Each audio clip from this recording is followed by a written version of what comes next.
எத்தனை பேர் இந்த 3வது நாள் கூட்டத்திற்கு ஆண்டவருடைய வார்த்தைக்காக ஆயத்தமாக வந்திருக்கீங்க? கைகளை உயர்த்தி காட்டுங்க. ஆமென். கைகளை உயர்த்திய வண்ணம் கண்களை ஒரு நிமிஷம் மூடி, கண்களை மூடி ஆண்டவரை பாருங்க. ஆண்டவரை பாருங்க. ஆண்டவரை பார்த்து சொல்லுங்க, இந்த மாலை கூட்டத்தில் நீர் என் வாழ்க்கையில் எதை செய்ய நினைக்கிறீரோ அதை செய்து முடிங்கப்பா. என் கூட என்ன பேசணும்னு நினைக்கிறீங்களோ அதை பேசுங்கப்பா. என் மேலே எவ்வளவு அபிஷேகத்தையும் வல்லமையும் ஊற்ற வேண்டும் என்று நினைக்கிறீர் அதை ஊற்றுங்கப்பா. இப்போ என் கரங்கள் உமது சிங்காசனத்துக்கு நேராய் நான் உயர்த்தி இருக்கிறேன். மெல்லிய காற்றாய் என் மேல் அசைவாட ஆரம்பிங்க. பரிசுத்த ஆவியானுடைய பிரசனம் இப்போது என் கைகளுக்குள் இறங்குகிறதை நான் உணர ஆரம்பிக்கட்டும். ஷாட்டரா பல்லா கத்துரா. ஆவியானவர் உண்மையில் இப்போது அசைவாடுகிறார். உங்கள் ஒவ்வொருவரும் மேலும் இப்போது மெல்லிய காற்றாய் அசைவாடுகிறார். கர்த்தருடைய பரிசுத்த பிரசன்னம் உங்கள் மேலே இறங்கி கொண்டு இருக்கிறது. தேவ மகிமை உங்கள் மேலே இறங்கி கொண்டு இருக்கிறது. இன்று உங்கள் சரீரத்தில் இருக்கிற வியாதிக்கு கடைசி நாள். உங்கள் சரீரத்தில் காணப்படுகிற அந்த பிசாசின் போராட்டங்களுக்கு கடைசி நாள். உங்கள் வீடுகளுக்குள்ள போராடுகிற ஏதோ ஒரு அந்தகார வல்லமைகளுக்கு இன்றைக்கு கடைசி நாள். ஆண்டவர் உன்மேல் அக்கினியா இன்றைக்கு அசைவாடி உங்கள் ஒவ்வொருவர் மேலும் இன்றைக்கு அந்த எலியாவின் சால்வையை கர்த்தர் வீசி உங்களை ஒரு அக்கினி ஜுவாலையாய் மாற்றி, உங்களை அற்புத அடையாளங்களாய் மாற்றி, விழுந்த அதே இடத்துல உங்களை சாட்சியாய் தூக்கி நிறுத்தி, விழுந்து போய் கிடக்கிற உங்களுடைய பொருளாதாரம், உங்களுடைய ஊழியம், உங்களுடைய பரிசுத்தம், உங்களுடைய வாழ்க்கை எல்லாவற்றையும் இன்றைக்கு மறுரூபமாக்க இஸ்ரவேலின் ராஜா இன்றைக்கு நம்ம மத்தியில் வந்து இறங்கி இருக்கிறார். இயேசு இன்றைக்கு நம்ம மத்தியில் வந்து இறங்கி இருக்கிறார். அவருடைய சேனையோடு நம்ம மத்தியில் வந்து இறங்கி இருக்கிறார். அசாதாரணமான காரியத்தை செய்யும்படியாய், ஒவ்வொருவரையும் தொட்டு விடுதலையாக்கும்படியாய், உன்னை அபிஷேகத்தால் நிரப்பி பயன்படுத்தும்படியாய், இந்த ஆண்டு உன்னுடைய வாழ்க்கையில ஆசீர்வாதமான ஆண்டாய் திருப்பும்படியாய். ஹல்லேலூயா. தேவ பிரசனம் இறங்குகிறத நான் பார்க்கிறேன். இந்த மைதானம் முழுவதிலும் ஆண்டவருடைய பிரசனம் மழையை போல, ஒரு அக்கினி அபிஷேக மழையை போல அநேகர் மேல ஊற்றப்பட்டு கொண்டிருக்கிறது. நீங்கள் வெறுமையாக அல்ல, கர்த்தர் உங்களை சுற்றிலும் ஒரு அக்கினி மதிலாய் இந்த கூட்டத்தில் எழும்பி நிற்கிறார். நீ வந்த வண்ணமாய் திரும்பி போவதே கிடையாது. நீங்கள் திரும்பி போகும்போது ஒரு புதிய பலத்தோடு திரும்பி போகிறீர்கள். ஒரு காண்டா மிருகத்துக்கு ஒத்த பலத்தோடு திரும்ப போகிறீர்கள். நீங்கள் செல்லும்போது உங்களை சுற்றிலும் அக்கினி ரதங்களோடு தேவ தூதர்கள் புறப்படுவார்கள். தேவ சமூகத்தில் உட்கார்ந்து ஜெபிக்கிற இந்த நேரத்தில் தாமே உன் வீட்டாரை கற்றத் தொடுகிறார். உன் வீட்டை கற்றத் தொடுகிறார். பிரச்சனைக்குரிய உன் நிலங்களை கற்றத் தொடுகிறார். பிரச்சனைக்குரிய உன் வீட்டை கற்றத் தொடுகிறார். உனக்கு பிரச்சனைக்குரிய நபராய் இருக்கிற சிலரை கற்றத் தொடுகிறார்.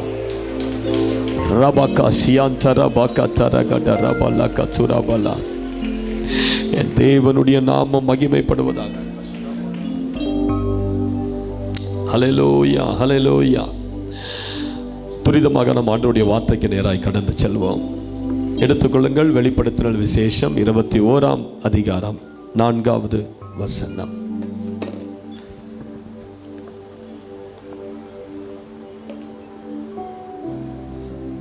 ஹல்லேலூயா. வெளிப்படுத்தினல் 21:4.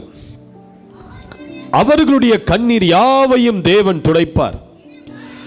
இனி மரணமும் இல்லை, துக்கமும் இல்லை, அலறுதலும் இல்லை, வருத்தமும் இல்லை, முந்தினவைகள் ஒழிந்து போயின என்று விளம்பினது. ஆண்டவர் கொடுக்கிற ஒரு வாக்கு. இன்று ஆண்டவர் உங்கள் கண்ணீரெல்லாம் துடைப்பார். இனி மரணம் இல்லை, அலறுதல் இல்லை, துக்கம் இல்லை, துன்பம் இல்லை, கண்ணீர் இல்லை, கவலை இல்லை. பழைய வைகள் எல்லாவற்றையும் கர்த்தர் ஒழிந்து போகும்படி பண்ணுகிறார். இங்கு வந்திருக்கிற உங்கள் ஒவ்வொருடைய ஜீவியத்தையும் ஆண்டவர் இன்றைக்கு புதிதாய் மாற்ற விரும்புகிறார். ஹல்லேலூயான்னு சொல்லுங்க பார்க்கலாம். ஆண்டவர் சொல்றார் ஏசாயா 43:19, இதோ நான் புதிய காரியத்தை செய்கிறேன், இப்பொழுதே தோன்றும். ஆண்டவர் சொல்றார், எப்போ தோன்றுமா? இப்பொழுதே. நாளைய தினம் அல்ல, இந்த மாதத்தின் முடிவில் அல்ல, அல்லது இந்த மாதத்தில் இந்த வருடத்தில் ஏதோ ஒரு மாதத்தில் அல்ல. ஆண்டவர் சொல்றாரு, இப்பொழுதே அது தோன்றும். இந்த கூட்டத்தின் முடிவிலேயே அது தோன்றும். கர்த்தருடைய வசனத்தை விசுவாசத்தோடு கேட்கும் போதே அந்த புதிய காரியங்களை ஆண்டவர் உங்களுக்கு ஏதோ ஒரு இடத்துல எழுப்பி கொண்டிருக்கிறார். தேவ சமூகத்தில் உட்கார்ந்திருக்கும் போது ஆண்டவர் உங்களுக்காக ஏதோ ஒரு இடத்துல தமது சேனைகளோடு யுத்தம் பண்ணி கொண்டிருக்கிறார். தோல்வி அடைந்த ஏதோ ஒரு பகுதியில் தேவன் உனக்காக யுத்தம் பண்ணி கொண்டிருக்கிறார். உங்கள் காரியங்கள் நிச்சயமாய் ஜெயமாய் மாறும். உங்கள் காரியங்கள் எல்லாம் உங்களுக்கு சாதகமாய் கர்த்தர் திருப்புவார். இதை எத்தனை பேர் விசுவாசிக்கிறீங்க? கைகளை நல்லா அசைத்து ஒரு அல்லேலூயான்னு சொல்லுங்க பார்ப்போம். அல்லேலூயா. பல ஆண்டுகளுக்கு முன்பதாக கேரளாவில் ஜேவி பீட்டர்ஸ் என்று சொல்லக்கூடிய ஒரு வாலிபன், அவனுக்கு நல்லா இருந்த வாலிபனுக்கு திடீரென்று அவனுடைய கால்களில் ஒரு வீக்கம் காணப்பட்டு நடக்க முடியாமல், அவன் நினச்சா இது ஏதோ ஒரு சுளுக்காக இருக்கும், நரம்பு சுற்றி இருக்கும், இது ஏதோ வாய்வு பிரச்சனையாக இருக்கும்னு என்னென்னமோ நினச்சி சில மருந்து மாத்திரை எல்லாம் சாப்பிட்டு கொண்டிருந்தான். வலி நாளுக்கு நாள் அதிகரிக்க ஒரு கட்டத்தில் அவன் ஊனி நடக்க ஆரம்பித்து ஒரு கட்டத்தில் நடக்க முடியாமலே போனது. அப்போ தான் அவனுக்கு இதை போய் டாக்டர்கிட்ட செக் பண்ணியே ஆகணும், இது பெரிய பிரச்சனை போல் தெரிகிறது என்று சொல்லி மருத்துவர் இடத்துல செக் பண்ணும்படி போனான். அவன் கால்களை நல்லா பரிசோதித்த மருத்துவர்கள் சில டெஸ்ட் எல்லாம் எடுத்துகிட்டு சொன்னாங்க, ஜேவி பீட்டர்ஸ், உனக்கு உன் கால்களில் கேன்சர் வந்திருக்கிறது. உன் காலில் கேன்சர் வந்திருக்கிறது. உன் கால் எலும்புகள் முழுவதும் அது பரவிவிட்டது. நரம்புகள் முழுவதும் அது பரவிவிட்டது. இனி எந்த மருந்து மாத்திரையால் அந்த கால்களை குணமாக்கவே முடியாது. ஒன்றே ஒன்று தான் செய்ய முடியும். உன் கால்களை துண்டித்து எடுக்க வேண்டும். உன் காலை கட் பண்ணி எடுக்கணும். அதை செய்தால்தான் நீ உயிர் பிழைக்க முடியும் என்று சொல்ல அந்த வாலிபனால் அதை ஏற்றுக்கொள்ளவே முடியலை. யோசித்து பாருங்கள், அவனுக்குன்னு எவ்வளோ எண்ணங்கள் இருந்திருக்கும், எவ்வளோ ஆசைகள் இருந்திருக்கும். அவனுக்குன்னு திருமணம் பண்ணிக்கொள்ள ஆசைகள் இருந்திருக்கும், நல்லா வாழணுன்ற ஏக்கம் இருந்திருக்கும். ஆனால் இப்போ அவன் கால் அவனை விட்டு போக போகுது. அவன் ஒரு ஊனனாய் மாறப்போகிறான். இந்த காரியத்தை அவனால் சகித்து கொள்ளவே முடியலை. அவன் இருதயத்தில் இந்த காரியத்தை அடக்கி கொண்டு அழுது அழுது அழுது புலம்பி கடைசியாக ஒரு முடிவுக்கு வந்தான். நான் ஏன் உயிரோடு இருக்கணும்? கால் எடுத்து ஒரு ஊனமானவனாய் நான் வாழ்வதை விட மற்றவர்களுடைய உதவியை நாடி நான் வாழ்க்கை முழுவதும் வாழ்வதை விட ஒரு 5 நிமிடம் போராடி நான் மரித்து விடுகிறேன் என்று சொல்லி தற்கொலைக்கு தீர்மானித்தான். அந்த நேரத்தில் தான் ஒரு ஊழியர் அவனுக்காக ஜெபிக்கும்படி அவன் வீட்டுக்கு வந்தார். அந்த வாலிபனை அவர் மனதுருக்கத்தோடு பார்த்து அவன் கால்கள் மேலே கைகளை வைத்து, ஆண்டவரே, உங்கள் நாமத்திற்கு சகல அதிகாரமும் இந்த பூமியில் கொடுக்கப்பட்டிருக்கிறது. அது எப்பேற்பட்ட வியாதியாக இருந்தாலும் சரி, உங்கள் நாமத்திற்கு அது கீழ்ப்படிந்து விலகிதான் ஆக வேண்டும் என்று சொல்லி அந்த கால்களிலே அந்த ஊழியக்காரர் தன் கரங்களை வைத்து, இயேசு கிறிஸ்துவின் நாமத்தினால் இந்த கால்களுக்குள் இருக்கிற கேன்சர், பொல்லாத ஆவியை, வியாதியை இந்த காலை விட்டு வெளியேறி போ என்று கட்டளை கொடுத்தார்.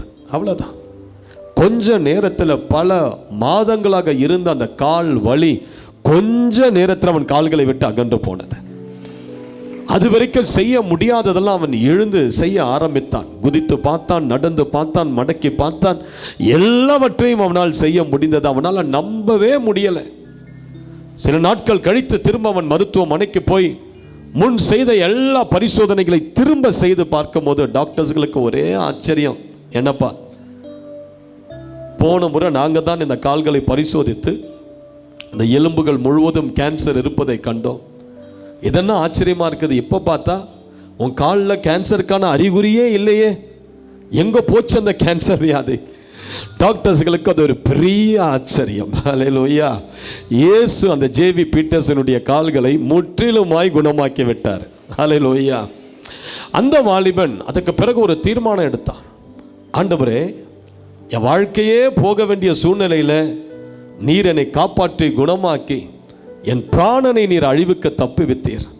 நான் உமக்காக வாழாமல் இருப்பது எப்படி நான் உமக்கு வாழாமல் இருப்பது என்று சொல்லி சில நாட்கள் உபவாசித்து தேவனுடைய சமூகத்தில் மன்றாடி அழுது புலம்பி தன்னுடைய வாழ்க்கையை முற்றிலுமாய் ஊழியத்துக்கென்று அந்த வாலிபன் ஒப்பு கொடுத்து விட்டான். அல்லேலூயா. அப்படி அந்த வாலிபன் ஒரு நாள் ஆண்டவருடைய சமூகத்தில் காத்திருக்கும் போது தேவன் அவனுடைய இருதயத்தில் ஒரு பாடலை கொடுத்தார். அது உலக பிரசித்தி பெற்ற பாடலாகவே மாறியது. இந்த பாடலை பாடுவோமா? உன்னை நோக்கும் எதிரியின் கண்ணின் முன்பில் பதறாதே, உன்னை நோக்கும் எதிரியின் கண்ணின் முன்பில் பதறாதே, கண்மணி போல் காக்கும் கரங்களில் உன்னை மூடி மறைத்தாரே, கண்மணி போல் காக்கும் கரங்களில் உன்னை மூடி மறைத்தாரே. எண்ணி எண்ணி துதி செய்வார் என்னில் அடங்காத கிருபைகளுக்காய், இன்றும் தாங்கும் உம் புயமே இன்ப இயேசுவின் நாமமே, இன்றும் தாங்கும் உம் புயமே இன்ப இயேசுவின் நாமமே. எண்ணி எண்ணி துதி செய்வாய் யோர்தான் புரண்டு வரும் போல் எண்ணற்ற பாரங்களோ, இன்றும் தாங்கும் உம் புயமே இன்ப இயேசுவின் நாமமே. எண்ணி எண்ணி துதி செய்வாய் உனக்கெதிராகவே ஆயுதம் வாய்க்காதே, உனக்கெதிராகவே ஆயுதம் வாய்க்காதே, உன்னை அழைத்தவர் உண்மை தேவன், அவர் தாசர்க்கு நிதியவர், உன்னை அழைத்தவர் உண்மை தேவன், அவர் தாசர்க்கு நிதியவர். எண்ணி எண்ணி துதி செய்வார் என்னில் அடங்காத கிருபைகளுக்காய், இன்றும் தாங்கும் உம் புயமே என்ப இயேசுவின் நாமமே, இன்றும் தாங்கும் உம் புயமே என்ப இயேசுவின் நாமமே. எண்ணி எண்ணி துதி செய்வாய். கைகளை உயர்த்தி ஒரு அல்லேலூயா சொல்லுங்க. சாக கிடந்த ஒரு வாலிபனை இந்த ஒரு பாடல் மூலமாக உலகமே திரும்பி பார்க்கும்படி செய்தார். அதுதான் கர்த்தர். அல்லேலூயா. நான் சொல்கிறேன், இன்றைக்கு உங்களையும் கர்த்தர் அவ்வண்ணமாக தான் ஆசீர்வதிக்க போகிறார். உலகமே உங்களை திரும்பி பார்க்கும்படி கர்த்தர் ஒரு காரியத்தை உங்கள் வாழ்க்கையில் செய்வார் பாருங்க. அது எப்போ நடக்குன்னு தெரியாது, ஆனால் அது கண்டிப்பாக நடக்கும். யார் யாரெல்லாம் உங்களை தூஷித்தார்களோ, யார் யாரெல்லாம் உங்களை மட்டமாக எண்ணினார்களோ, யார் யாரெல்லாம் உங்களை அவமானப்படுத்த நினைத்தார்களோ, எல்லாருமே உங்களை திரும்பி பார்க்கும்படி ஒரு காரியத்தை உங்கள் வாழ்க்கையில் கர்த்தர் சட்டென்று செய்வார். எத்தனை பேர் அதை விசுவாசிக்கிறீங்க? கைகளை தட்டி ஒரு அல்லேலூயான்னு சொல்லுங்க. அல்லேலூயா. சரி, நல்லா கேளுங்க. எனக்கு ஒரு மாதமாக எனக்கு தொண்டை சரி கிடையாது. எனக்காக ஜெபம் பண்ணுங்க. ஆண்டவர் என் த்ரோட்டை சரி பண்ணணும். தொடர்ந்து பேக் டு பேக் ப்ரீச்சிங் பண்ணுறதுனால அந்த ரெக்கவர் ஆகிறதுக்கு அங்கே டைமே இல்லாத இருக்குது தொண்டையில். நீங்கள் ஜெபம் பண்ணிங்கன்னா நான் சீக்கிரத்தில் குணமாயிடுவேன். அல்லேலூயா. சரி, நல்லா கேளுங்க. இன்றைக்கு ஒரு ஓமையாக நான் ஒரு காரியத்தை உங்களுக்கு சொல்ல போகிறேன். இந்த செய்தியை ஒரு ஓமையின் வடிவில் நான் உங்களுக்கு சொல்ல போகிறேன். தன் வாழ்க்கையை குறித்து புலம்பிக் கொண்டிருந்த ஒரு செடி, தன் வாழ்க்கையை குறித்து ரொம்ப புலம்பிக் கொண்டிருந்த ஒரு செடி. அந்த செடிக்கு ரொம்ப ஆசை என்னன்னா, நானும் நல்லா இருக்கணும், என் வாழ்க்கையும் ரொம்ப நல்லா இருக்கணும், எல்லா செடி கொடிகளை போல் நானும் பிரகாசமாக இருக்கணும்னு சொல்லி அந்த செடிக்கு ரொம்ப ஆசை. அந்த செடி என்ன செஞ்சதா, சரி நம்ம வீட்டில் வளருவோன்னு சொல்லி ஒரு வீட்டில் வளர்ந்தது. அதுக்கு ஒரே சந்தோஷம், நம்ம வீட்டில் வளர்ந்துருக்கிறோம், நம்ம வீட்டில் வளர்ந்துருக்கிறோம், நமக்கு ஒரு பராமரிப்பு இருக்குது. இந்த வீட்டில் மற்ற செடிகளுக்கெல்லாம் தண்ணீர் பாய்ச்சுவது போல இந்த எஜமானன் எனக்கும் தண்ணீர் பாய்ச்சுவார், என்னையும் அவர் பாதுகாப்பார்னு சொல்லி அந்த செடி என்ன பண்ணுச்சு, வீட்டில் வளர்ந்தது. ஆனால் அந்த வீட்டின் உரிமையாளர் என்ன பண்ணாரு, சீ இந்த செடியா நம்ம இந்த தோட்டத்தில் வளர்ந்துருக்குது, வீட்டில் வளர்ந்துருக்குது, எப்படி இந்த செடி நம்ம மற்ற செடிகளோடு வளரலாம்னு சொல்லி அந்த செடியை வேரோடு பிடுங்கி அதை தூக்கி என்ன பண்ணிட்டார், வெளியே போட்டுட்டார். அந்த செடிக்கு அது ரொம்ப வேதனை. ஓஹோ, வீட்டில் வளர எனக்கு தகுதி இல்லை போல, மனிதர்களுக்கு என்னை பிடிக்கலை போல அப்படின்னு சொல்லி அந்த செடி என்ன பண்ணுச்சு, அங்கேருந்து எழுந்து, சரி வீட்டில் தான் என்னை வளர விடலை, வீட்டில் தான் என்னை எல்லாரும் வெறுக்கிறாங்க, வீட்டில் தான் என்னை பிடுங்கி எரிஞ்சிட்டாங்க, வீட்டில் தான் என்னை நேசிக்க யாரும் இல்லை, வீட்டில் தான் என்னை ஆதரிக்க யாரும் இல்லை, வீட்டில் தான் என்னை ரசிக்க யாரும் இல்லை, சரி நான் ஒரு தோட்டத்தில் போய் வளர்ந்து கொள்றேன்னு சொல்லி அந்த செடி என்ன பண்ணுச்சு, ஒரு தோட்டத்தில் போய் மற்ற செடிகளோடு செடிகளாக அது வளர்ந்தது. ஒரு நாள் அந்த தோட்டக்காரன் பார்த்தான், இந்த செடி எப்படி இந்த இடத்துல இருந்தது, இவ்வளோ இந்த தோட்டத்தில் இவ்வளோ குரோட்டன் செடிகள், அழகான செடிகள் இருக்கும் போது இந்த செடி எப்படி இங்கே வளரலான்னு சொல்லி அந்த செடியை அங்கிருந்து பிடுங்கி தூக்கி வெளியே வீசினான். இந்த செடிக்கு அது ரொம்ப வேதனை. வீட்டில் தான் யாரும் நம்மளை நேசிக்கலை, வீட்டை விட்டு வெளியே வந்து தோட்டத்தில் வளரலான்னு பார்த்தா, மற்ற செடிகளோடு வளரலான்னு பார்த்தா, இங்கே நம்ம என்ன பண்ணிட்டாங்க, பிடுங்கி எரிஞ்சிட்டாங்க. சரி தெரு ஓரத்தில் நான் வளர்றேன், வீட்டில் தான் என்னை அரவணைக்க யாரும் இல்லை, தோட்டத்தில் தான் என்னை யாருக்கும் பிடிக்கல, நான் என்ன பண்றேன், தெரு ஓரத்தில் நான் வளர்ந்துக்கிறேன். யாரும் என்னை நேசிக்கலன்னா பரவாயில்ல, யாரும் என்னை அரவணைக்கலன்னா பரவாயில்ல, யாரும் என்னை தேற்ற விட்டாலும் பரவாயில்ல, நான் எங்கேயாவது தெரு ஓரத்தில் நான் வளர்ந்துக்கிறேன்னு சொல்லி அந்த செடியானது தெரு ஓரத்தில் வளர ஆரம்பிச்சது. என்ன பண்ணிட்டாங்க, தெரு ஓரத்தில் இருந்து அந்த செடியை பிடுங்கி தூக்கி எறிஞ்சிட்டாங்க. இந்த செடிக்கு ஒரே வேதனை, வீட்டில் தான் என்னை நேசிக்கலை, தோட்டத்திலையும் என்னை நேசிக்கலை, தெருவில் இருக்கலான்னு பார்த்தா தெருவிலே என்னை பிடுங்கி தூக்கி எறிகிற ஜனங்கள் நிறைய பேர் உண்டு. எங்கே தான் போகலாம்? இந்த செடி யோசித்து பார்த்தது. சரி வீடுகள் கட்டப்படாத நிலங்கள் எவ்வளோ இருக்குது, அந்த வெறுமையான நிலத்தில் போய் நம்ம வளரலான்னு சொல்லி அந்த வெறுமையான நிலத்தில் போய் அது வளர ஆரம்பித்தது. சில ஆட்கள் வந்தார்கள், இந்த இடத்துல வீடு கட்ட போகிறோம், இந்த செடி எப்படி இந்த இடத்துல இருக்கலாம்னு சொல்லி அங்கிருந்தும் பிடிங்கி அதை தூக்கி எறிஞ்சிட்டாங்க. அது ஒரு நிராகரிக்கப்பட்ட செடியாக இருந்தது, புறக்கணிக்கப்பட்ட செடியாக இருந்தது, எல்லாரும் வெறுக்கப்படுகிற ஒரு செடியாக இருந்தது. அந்த செடி நாளுக்கு நாள் அழுது கொண்டே இருந்தது. எனக்கு ஒரு வாழ்க்கை இல்லையா, எனக்கு ஒரு ஆசை இருக்காதா, எனக்கு ஒரு பராமரிப்பு இருக்காதா, என்னையும் நேசிக்கணும்னு சொல்லி நான் எதிர்பார்க்கிறேன், என்னையும் ஜனங்கள் அரவணைக்கணும்னு சொல்லி நான் எதிர்பார்க்கிறேன். வீட்டிலிருந்து தூக்கி போட்டாங்க, தோட்டத்துக்கு போனோம், தோட்டத்திலிருந்து தூக்கி போட்டாங்க, தெருவில் வந்தோம், தெருவில் இருந்து பிடிங்கி தூக்கி போட்டாங்க, சில வெறுமையான நிலத்தில் வளைந்தோம், அங்கிருந்து தூக்கி போட்டாங்க. இப்போ நான் எங்க தான் போறது? அப்போ அந்த செடி ஒரு முடிவெடுத்தது, இனி நான் என்ன பண்ணுறேன், நான் காட்டுக்கு போயிடுறேன், நான் மலைகளுக்கு போயிடுறேன், நான் வனாந்திரத்துக்கு போயிடுறேன்.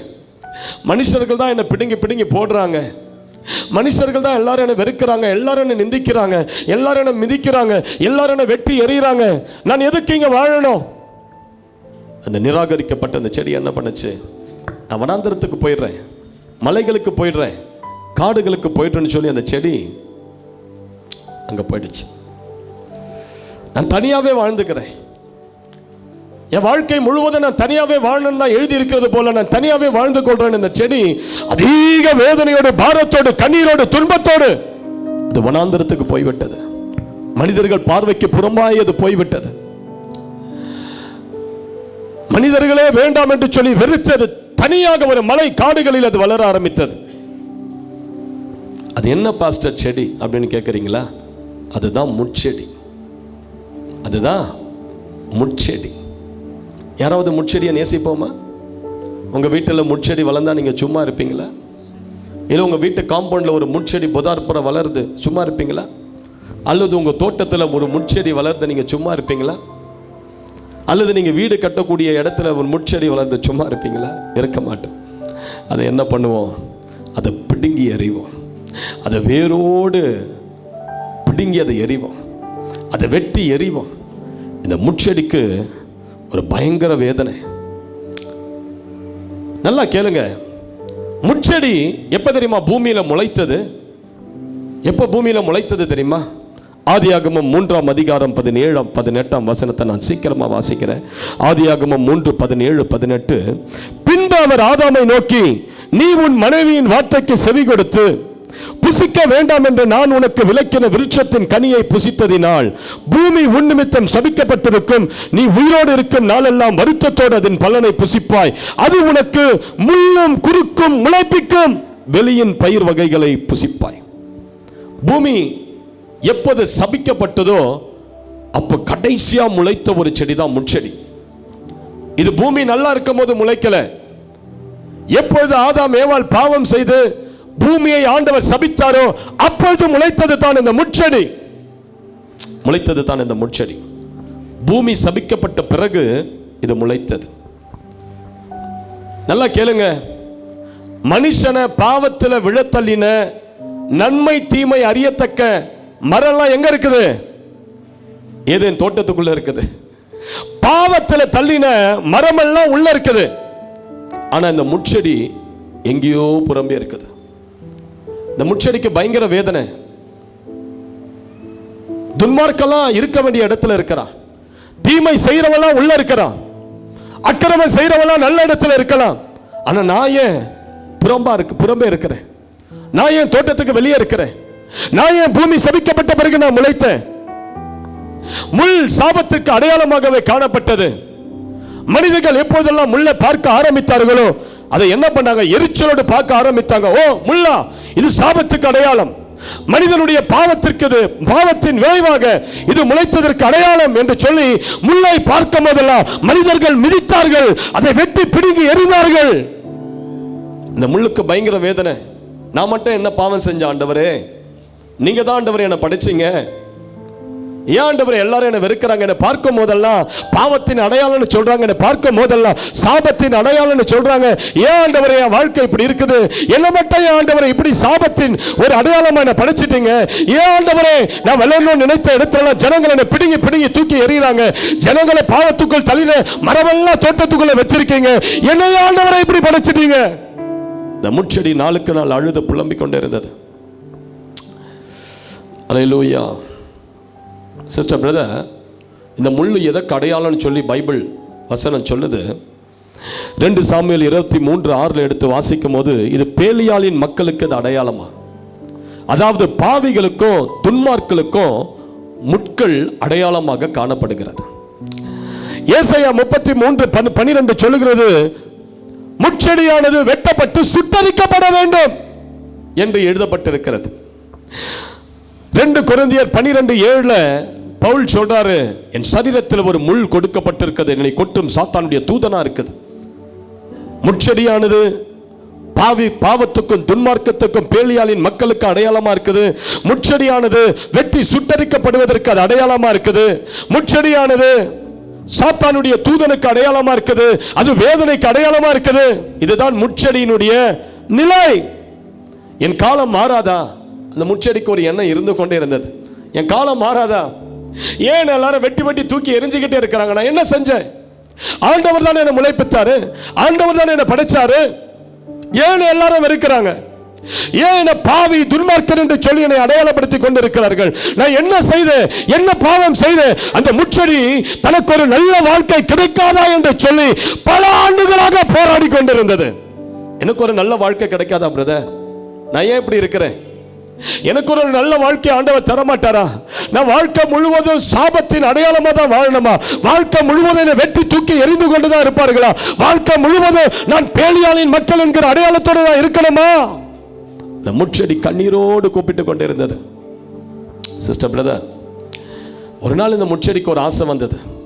நம்ம தூக்கி விட தான் யாரும் இல்லை, சரி நாம ஏன் நமது வாழ்க்கையின் தரத்தை மாற்றிக்கொள்ளக்கூடாது என்று சொல்லி இந்த முட்செடி ஒரு யோசனை செய்து என்ன பண்ணுச்சான்? 2 ராஜாக்கள் 14ஆம் அதிகாரம் 9வது வசனத்தில் லெபனோனின் கேதுரு மரத்தை பார்த்து இந்த முட்செடி இப்படி பேசியதாம். லெபனோனின் கேதுரு மரம் என்பது ராஜாக்கள் பயன்படுத்துகிற ஒரு மரம். கேதுரு மரம் என்பது விலையேற பெற்ற ஒரு மரம், பயங்கர காஸ்ட்லியான, ரொம்ப ராஜாக்கள் பயணிக்கிற ரதங்களை செய்யக்கூடிய மரம். தேவனுடைய ஆலயத்தின் பனிமுட்கள் அநேகம் கேதுரு மரங்கள் பயன்படுத்தப்பட்டது. அவ்வளவு விசேஷித்தமானது. இந்த முட்செடிக்கு ஒரு ஆசை வந்ததான். இந்த முட்செடி இந்த கேதுரு மரத்தை பார்த்து கேட்டதான், உன் மகளை என் மகனுக்கு கல்யாணம் கட்டி கொடுக்குறியான்னு கேட்டதான். என்ன கேட்டதா? உன் மகளை என் மகனுக்கு கல்யாணம் கட்டி கொடுக்குறியா? ஏன்னா என்னை படைச்சதிலிருந்தே நான் மிதிக்கப்பட்டு கொண்டிருக்கிறேன், நான் அருவறுக்கப்பட்டிருக்கிறேன், நான் தள்ளப்பட்டிருக்கிறேன், வெட்டி எல்லாரும் என்னை எரிஞ்சுக்கிட்டே இருக்கிறாங்க. என்னை பார்க்கும் போதே பாவி துன்மார்க்கன் என்கிற அடையாளத்தை என் மேலே வச்சிருக்கிறாங்க. எனக்கு வாழ்க்கை இல்லை, நான் அழுது கொண்டிருக்கிறேன். அதனால கேதுரு மரமே, உன்னுடைய மகளை என்னுடைய மகனுக்கு திருமணம் செய்து கொடுப்பாயா என்ற அந்த முட்செடி தன்னுடைய வாழ்க்கைக்காக ஏங்கியது, தன்னுடைய பிள்ளைகளுடைய வாழ்க்கைக்காக அது ஏங்கியது. ஆனா அது பேசிக் கொண்டிருக்கும் போதே பைபிள் சொல்லுது, லிபனோனில் உள்ள ஒரு காட்டு மிருகம் அந்த முட்செடியை மிதித்து போட்டது. அல்லேலூயா. அதுக்கு வாழ்க்கை தேடியும் அதுக்கு வாழ்க்கை கிடைக்கல. எவ்வளோ போராடுது. ஏதாவது ஒரு வழியில் நமது வாழ்க்கை மாறாதா? என் வீடு மாறாதா? என் குடும்பம் மாறாதா? என்னுடைய சந்ததி மாறாதா? எவ்வளவு நாட்கள் இந்த பாடுகள் மத்தியில் நான் இருக்க போறேன்? எவ்வளவு நாட்கள் இந்த அவமானத்தின் மத்தியில் நான் இருக்க போறேன்? எவ்வளவு நாட்கள் என் வாழ்க்கை மாத்திர கண்ணீரோடு இருக்க போது? பாவம் செய்யறவளா நல்லா இருக்கிறான், விக்கிரக ஆராதனையை செய்யறவளா நல்லா இருக்கிறான், ஊர் அடிச்சு உலையில போறவளா நல்லா இருக்கிறான். ஆனா நான் ஏன் அழுது கொண்டு இருக்கணும்? ஏன் நான் கண்ணீரோடு இருக்கணும்? ஏன் நான் வேதனையோடு இருக்கணும்? ஏன் என் நிலைமை இப்படி இருக்குது? அந்த முட்செடி, நிராகரிக்கப்பட்ட அந்த முட்செடி தன் வாழ்க்கையை குறித்து புலம்பிக் கொண்டிருந்தது. என்ன புலம்புச்சு? ஏன்பா என்னை இப்படி படிச்சிங்க? ஆண்டவரே ஏன்பா என்னை இப்படி படிச்சிட்டீங்க? ஏன் ஆண்டவரே என்ன படிச்சிட்டீங்க? இன்றைக்கு இந்த இடத்துல நிறைய முட்செடிகள் உண்டு. இந்த இடத்துல நிறைய முட்செடிகள் உண்டு. ஆண்டவர்கிட்ட புலம்பிக்கிட்டே இருப்பீங்க. ஏன் என் வாழ்க்கை எப்படி இருக்குது? ஏன் என் குடும்பம் எப்படி இருக்குது? நான் ஏன் எப்படி இருக்கிறேன்? ஏன் என் வாழ்க்கை மாத்திரம் ஆசீர்வாதமா இல்லை?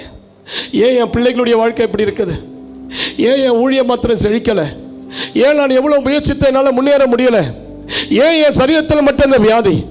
என் சொந்தக்காரங்களாம் நல்லா இருக்கிறாங்க, இயேசுவை ஏற்றுக்கொண்டு இருக்கிற நான் ஏன் வேதனையோடு இருக்கிறேன்? பைபிளை தூக்கி கொண்டு இருக்கிற நான் ஏன் கண்ணீரோடு இருக்கிறேன்?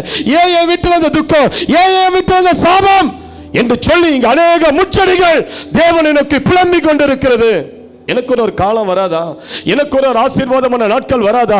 நான் நல்லா இருக்க மாட்டேனா? நான் வசதியா இருக்க மாட்டேனா? என் தலை உயராதா? நான் மேன்மையோடு இருக்க மாட்டேனா? நான் சுகத்தோடு வாழ மாட்டேனா? நான் விடுதலையோடு இருக்க மாட்டேனா?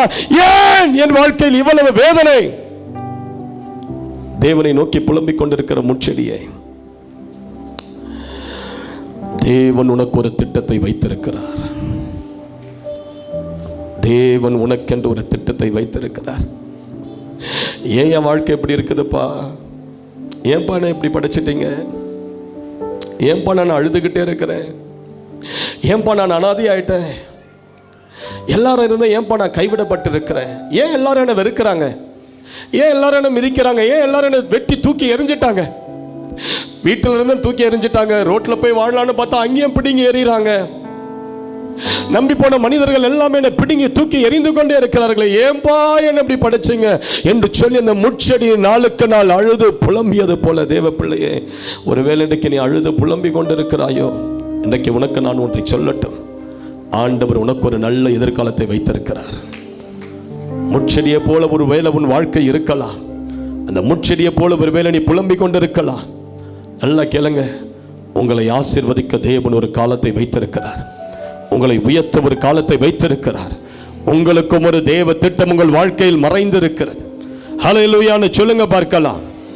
ஹல்லேலூயா. முல்லை குறித்ததான தேவனுடைய திட்டம் என்ன? முட்செடியை குறித்ததான தேவனுடைய திட்டம் என்ன? என்னை குறித்ததான தேவனுடைய திட்டம் என்ன பிரதர் அப்படின்னு கேட்குறீங்களா?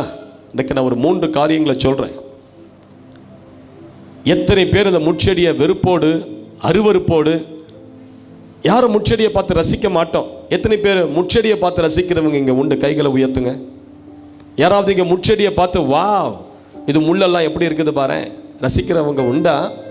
முட்செடி பக்கத்தில் நின்று யாராவது செல்ஃபி எடுத்துப்பீங்களா? உங்களை சொல்லுங்க. அதை யாரும் நேசிக்க மாட்டோம், அதை யாரும் அரவணைக்கவும் மாட்டோம், அது கிட்ட யாரும் போகவும் மாட்டோம். பிள்ளைகள் போனாலும் என்ன சொல்லும்? ஏய் அது முட்செடி, அங்கே போகாத, அது ஆபத்து. அல்லேலூயா.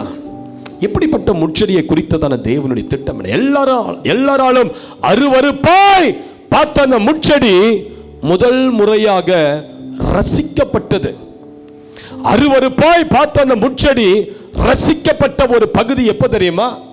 அந்த முட்செடியை தேசமே திரும்பி பார்த்து ரசித்த ஒரு சூழ்நிலையை தேவன் ஏற்படுத்தினார். எப்பொழுது தெரியுமா?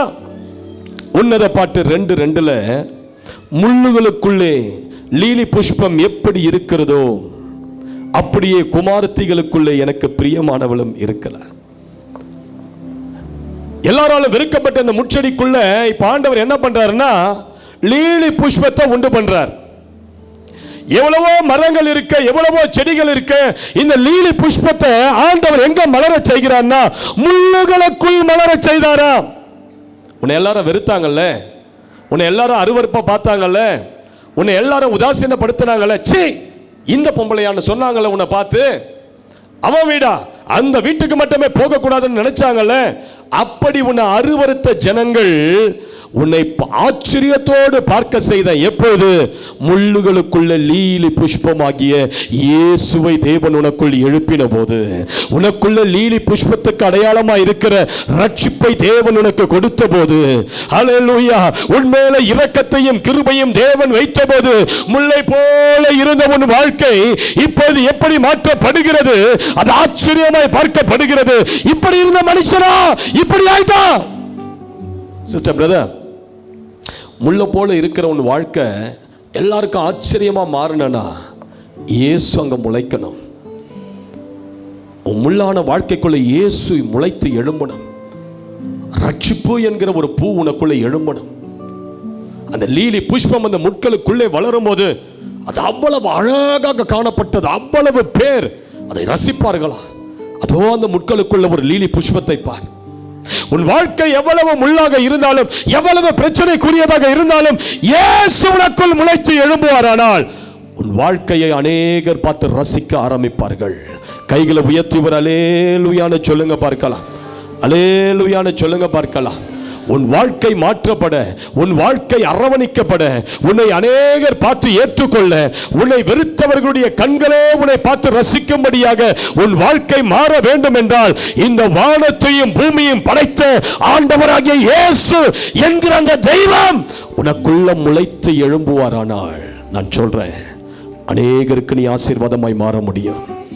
அந்த ரட்சிப்பு உனக்குள் வரும்பொழுது, இயேசு என்கிற தெய்வம் உனக்குள்ள எழும்பும் போது, இயேசு என்கிற அந்த ஆண்டவரின் வீட்டுக்குள்ள எழும்பும் போது, இயேசு என்கிற அந்த ராஜா உனக்குள் முளைத்து எழும்பும் போது, 1000-10,000ங்களில் சிறந்தவர், அழகானவர், பிரமிக்க தக்கதானவர், விவரிக்க வார்த்தையே இல்லாதவர், அதிர்சனமான தேவன், தேவ தூதர்களோடு பார்க்க முடியாத அளவு ஒளியை வஸ்திரமாய் தரித்திருக்கிற ஒரு உன்னத ராஜா, சூரியனை போல பிரகாசிக்கிற முகத்தை உடையவர், அக்கினி ஜுவாலையை போன்ற கண்களை உடையவர், ஹல்லேலூயா, வெண்கலம் போல காய்ந்த, உலக்களத்தில் காய்ந்த வெண்கலம் போல பாதங்களை உடையவர், அந்த இயேசு ராஜா உன் இருதயத்தில் எழும்பும் போது, அந்த ஆண்டவர் உனக்குள்ள எழும்பும் போது, இயேசு உனக்குள்ள முளைத்து எழுமணி இடம் கொடுப்பாயானால் சிஸ்டர் பிரதர், நீ வெறுக்கப்பட்ட அதே குடும்பத்தின் நடுவில் தேவன் உன்னை எல்லாரும் பிரமித்து பார்க்கும்படி செய்வார். உன்னை எல்லாரும் ஆச்சரியத்தோடு பார்க்கும்படி செய்வார். உன் வாழ்க்கையின் சூழ்நிலை மாறணுமா? இதுவரைக்கும் நீ இயேசுவின் அண்டையில் வராத ஒரு நபராய் இருப்பாயனால் இன்றைக்கு இயேசுவை நோக்கி கரங்களை உயர்த்தி சொல்லு, முட்செடியாய் இருக்கிற என்னுடைய இருதயத்துக்குள்ள இயேசுவே நீர் முளைத்து எழும்புவீரானால் நான் அற்புதங்களாக, அடையாளங்களாக மாற முடியும். அல்லேலூயா.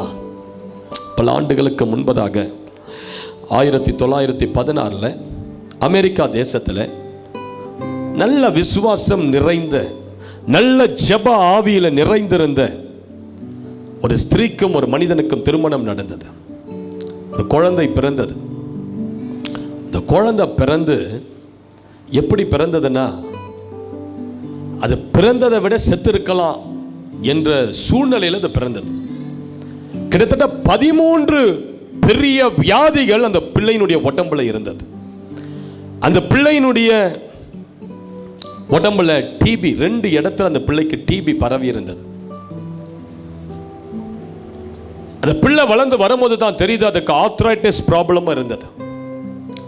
அந்த பிள்ளையினுடைய கால்கள் செயலிழந்து போய் பேரலைஸ் ஆயிருந்தது. அந்த பிள்ளையினுடைய உடல் எல்லாம் கட்டிகள் இருந்தது, கிட்னில ஸ்டோன்ஸ் இருந்தது, 13 பெரிய பிரச்சனைகள், மேஜர் டிசீசஸ் she had. அந்த வேதனையோடு தான் அந்த மகள் இருந்தாள். அந்த மகள் பேர் பெட்டி பாக்ஸ்டர். அந்த மக வளர்ந்தா இந்த வியாதியும் அவளுக்குள்ள வளர ஆரம்பித்தது. அவருடைய 19வது வயதில் அவருடைய வியாதி நிமித்தம் அதிகமாக நெருக்கப்பட்ட போது டாக்டர்ஸ்கள் சொன்னார்கள், இந்த பிள்ளை இன்னும் 3 வாரத்தில் செத்துரும். 19 வயசு வரைக்கும் அந்த பிள்ளையை நீங்கள் பராமரித்ததே பெரிய விஷயம். அந்த பிள்ளை எப்படி வளர்ந்தது? அதனுடைய தலை நெற்றி முட்டியோடு ஒட்டி கொண்டிருந்தது. அந்த பிள்ளையால் நிமிர்ந்து நடந்ததே கிடையாது. பிறந்ததிலிருந்தே தலையும் முட்டியும் ஒட்டி கொண்டிருந்தது, பின்னு மாதிரி இருந்தது அந்த பிள்ளையினுடைய உடம்பு. 19 வயதானது. அந்த பிள்ளையால வலி தாங்க முடியல, அழுது கொண்டே இருந்தா, புலம்பிக் கொண்டே இருந்தா. டாக்டர்ஸ்கள் சொல்லிவிட்டார்கள், இந்த பிள்ளை 3 வாரத்தில் இறந்து விடும். ஆனா அவங்க அம்மாவுக்கு ஒரு பெரிய நம்பிக்கை, என் பிள்ளையினுடைய இந்த வாழ்க்கையை மாற்ற என் இயேசு போதுமானவர். எந்த சூழ்நிலை இருந்தாலும் இயேசு வந்துட்டார்னா அந்த சூழ்நிலையை ஆண்டவர் மாற்றுவார் என்கிற நம்பிக்கை அந்த தாய்க்கு இருந்தது. உங்களுக்கு எத்தனை பேருக்கு இருக்குது அந்த நம்பிக்கை? என் சூழ்நிலையை இயேசு மாற்றவர் வல்லவர் எத்தனை பேர் சொல்றீங்க? அவரால் செய்ய முடியாத காரியம் ஒண்ணுமே இல்லைன்னு எத்தனை பேர் நம்புறீங்க? கைகளை உயர்த்தி ஒரு அல்லேலூயான்னு சொல்லுங்க பார்க்கலாம். அல்லேலூயா. இப்போ அவர்கள் என்ன பண்றாங்க? அந்த பிள்ளை பிறந்ததுலேருந்து அந்த மாதிரி இருந்ததுனால டாக்டர்ஸ்கள் 3 வாரத்தில் அந்த பிள்ளை செத்து போயிட்டுன்னு சொன்னதுனால அவங்க அம்மா முழங்கால் படியிட்டு பயங்கரமா ஜெபிக்கிறார். ஜெபித்து கொண்டிருந்த நேரத்தில் ஆண்டவர் என்ன பண்றாரு? அந்த அம்மாவுடைய காதுகளில் பேசுகிறார், மகளே பயப்படாதே, உன்னுடைய பிள்ளைய நான் ஆகஸ்ட் மாதம் ஒரு குறிப்பிட்ட ஞாயிற்றுக்கிழமையை சொல்லி தேதியை சொல்லி சரியா உன் பிள்ளைய நான் 3 மணிக்கு சுகமாக்குவேன். உன் பிள்ளைய ஞாயிற்றுக்கிழமை 3 மணிக்கு உன் பிள்ளைய நான் சுகமாக்குவேன்னு சொல்லி ஆண்டவர் தெளிவா பேசின குரலை அந்த மகள் கேட்டு தன் பிள்ளைகிட்ட ஓடி போய் சொன்னா, பெட்டி ஏசப்பா உன்னை வர சண்டே 3 மணிக்கு குணமாக்க போறாருன்னு சொல்லும் போது அந்த பிள்ளை சொல்றா, ஏசப்பா எனக்கு அதே நேரத்தெல்லாம் சொல்லி இருக்கிறார் நான் குணமாவேன்னு சொல்லி. இந்த அம்மா என்ன பண்ணாங்க? கால் பண்ணி பாஸ்டர் கிட்ட சொன்னாங்க, பாஸ்டர் ஆண்டவர் இந்த மாதிரி என்னுடைய மகளை ஞாயிற்றுக்கிழமை 3 மணிக்கு குணமாக்க போவதாக சொல்லி இருக்கிறார். அன்று மாலை கூட்டத்துக்கு நான் என் மகளை கூட்டிக் கொண்டு தான் நான் ஆராதனைக்கு நான் வரப்போறேன்னு சொல்லும் போது அந்த பாஸ்டர் சிரிச்சாரா. இது எப்படி சாத்தியம்? 19 வருடங்களாக நடக்காத இருந்த ஒரு மகள், 13 கொடிய வியாதிகளை தன் சரீரத்தில் சுமந்து கொண்டிருக்கிற மகள், டாக்டர்ஸ்களால் 3 வாரத்தில் செத்து போவாள் என்று சொல்லப்பட்ட மகள், எப்படி நீ இன்றைக்கு அந்த ஞாயிற்றுக்கிழமை 3 மணிக்கு கர்த்தர் குணமாக்குவார், நீ ஆலயத்துக்கு கொண்டு வர போகிறாய் என்று எப்படி சொல்லுகிறாய்? நல்லா கேளுங்க. பாஸ்டர்ஸ் நம்பலை, நண்பர்கள் நம்பலை. ஆனால் இந்த அம்மாவுக்கும் அந்த பெட்டிக்கும் ஒரு பெரிய நம்பிக்கை இருந்தது. ஆண்டவர் சொன்ன அந்த குறிப்பிட்ட நேரம் வந்தது. இந்த அம்மா என்ன பண்ணிட்டாங்க? கதவெல்லாம் அடைத்து தன் மகளும் அந்த அம்மாவும் ஒரு ஹாலில் உட்கார்ந்து கொண்டாங்க. சரியா 2:30 மணி. இப்பொழுது அவர்கள் ஜெபிக்க ஆரம்பிக்கிறார்கள். ஆண்டவரே, நீ சொன்ன அந்த நேரம் இன்னும் 1/2 மணி நேரத்தில் வரப்போது. என் மகளை நீர் குணமாக்க போகிறதாக நீர் வாக்கு கொடுத்திருக்கிறீர், நாங்கள் உம்மை ஸ்தோத்தரிக்கிறோம்னு சொல்லி அந்த பெட்டியும் அந்த தாயும் தேவனை நோக்கி ஸ்தோத்தரித்து ஜெபம் பண்ணி கொண்டே இருந்தார்கள்.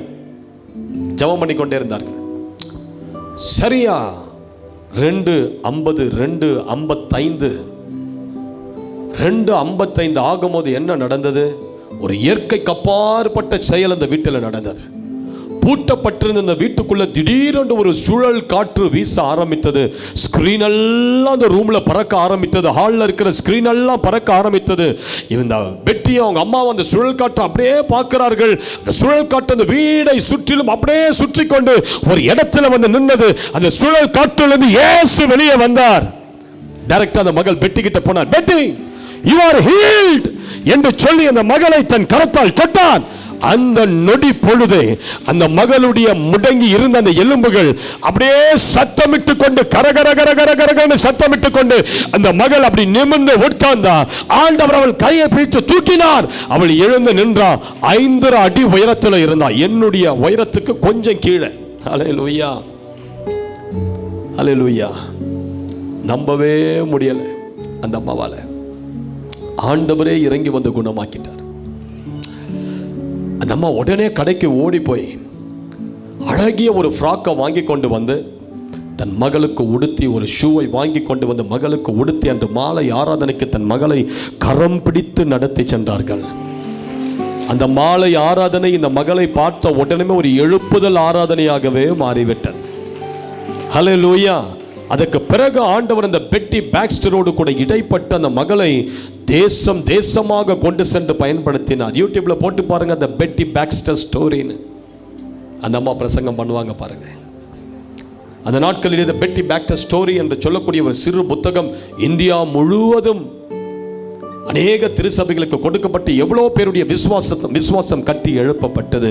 முல்லை போல இருந்த அந்த மகளுடைய வாழ்க்கையில இயேசு உதித்து எழும்பி அந்த மகளுடைய வாழ்க்கையை உயிர்ப்பித்து தூக்கி நிறுத்தினான். சிஸ்டர், பிரதர், உன் வாழ்க்கைக்குள்ள இயேசு எழும்பும்போது உன் வாழ்க்கை தலைகீழாய் மாறும். இயேசு உனக்குள் முளைத்து எழும்பும்போது எப்பேற்பட்ட சூழ்நிலையும் இன்றைக்கு மாறும். இன்றைக்கு இயேசு உன்னுடைய வாழ்க்கையில எழும்பி நிற்க போகிறார். உன் வீட்டுக்குள்ள இயேசு இன்றைக்கு எழும்பி நிற்க போகிறார். முட்களுக்குள் முளைத்த லீலி புஷ்பத்தை போல இன்று உனக்குள்ள இயேசு எழும்ப போகிறார். அல்லேலூயா. இந்த பெட்டி பாக்ஸ்டருடைய கதை மாறியது போல இன்று இரவு உன்னுடைய கதை மாறப்போகிறது. உன் சூழ்நிலை மாறப்போகிறது. உன்னை அருவருப்போடு பார்த்த அதே கண்கள், ஹல்லேலூயா, இந்த வருடம் உன்னை ஆச்சரியத்தோடு பார்க்கும்படி தேவன் செய்வார். எத்தனை பேர் இதை விசுவாசிக்கிறீர்கள்? நல்ல கைகளை தட்டி ஒரு ஹல்லேலூயான்னு சொல்லுங்க பார்க்கலாம். இரண்டாவது, அருவருக்கப்பட்ட அந்த முட்செடி ஆச்சரியமாய் பார்க்கப்பட்ட இன்னொரு சம்பவம் எங்க தெரியுமா? யாத்திராகமம் 3ஆம் அதிகாரம் முதல் 3 வசனங்களை வாசிப்போம். யாத்திராகமம் 3ஆம் அதிகாரம். யாத்திராகமம் 3ஆம் அதிகாரம் முதல் 3 வசனங்கள். மோசே மீதியான் தேசத்து ஆசாரியனாய் இருந்த தன் மாமனாகிய எத்ரோவின் ஆடுகளை மேய்த்து வந்தான். அவன் ஆடுகள் வனாந்தரத்திலே பிற்புறத்திலே ஓட்டி தேவ பர்வதமாய் ஓரேப் மட்டும் வந்தான்.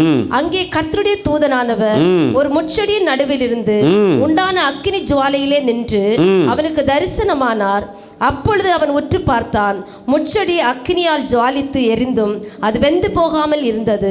அப்பொழுது மோசே, இந்த முட்செடி வெந்து போகாது இருக்கிறது என்ன? நான் கிட்ட போய் இந்த அற்புத காட்சியை பார்ப்பேன் என்றார். ஹல்லேலூயா.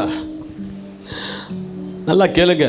இது ஒரு வனாந்திரம், ஒரு மலைப்பகுதி, ஓரேப் என்று சொல்லக்கூடிய ஒரு மலை. இது எவ்வளோ செடிகள் மரங்கள் அந்த மலையில் இருக்க தேவன் தெரிந்து கொண்ட ஒரு செடி முட்செடி. எவ்வளோ செடிகள் அந்த மலையில் இருந்தது. இந்த வனாந்தரத்தில் எவ்வளோ விலையேறப்பட்ட செடிகள்லாம் இருந்தது. அழகிய செடிகள் இருந்தது, அழகான மரங்கள் இருந்தது. ஆனால் ஆண்டவர் தமது மகிமையை வெளிப்படுத்த தெரிந்து கொண்ட செடி முட்செடி. அந்த முட்செடியின் நடுவில் ஆண்டவர் அக்கினியாய் எழும்பினார். அந்த முட்செடிக்குள்ள ஆண்டவர் தமது அக்கினியை ஊற்றினார். அதை மோசே பார்த்தான். என்ன இது? முட்செடிக்குள்ள அக்கினி எரியுதானா? முட்செடியோ எரியாமல் இருக்கிற இந்த அற்புத காட்சி என்ன? மோசே கிட்ட வந்தா அந்த அற்புத காட்சியை பார்த்து பிரமித்து போய் நின்றான்.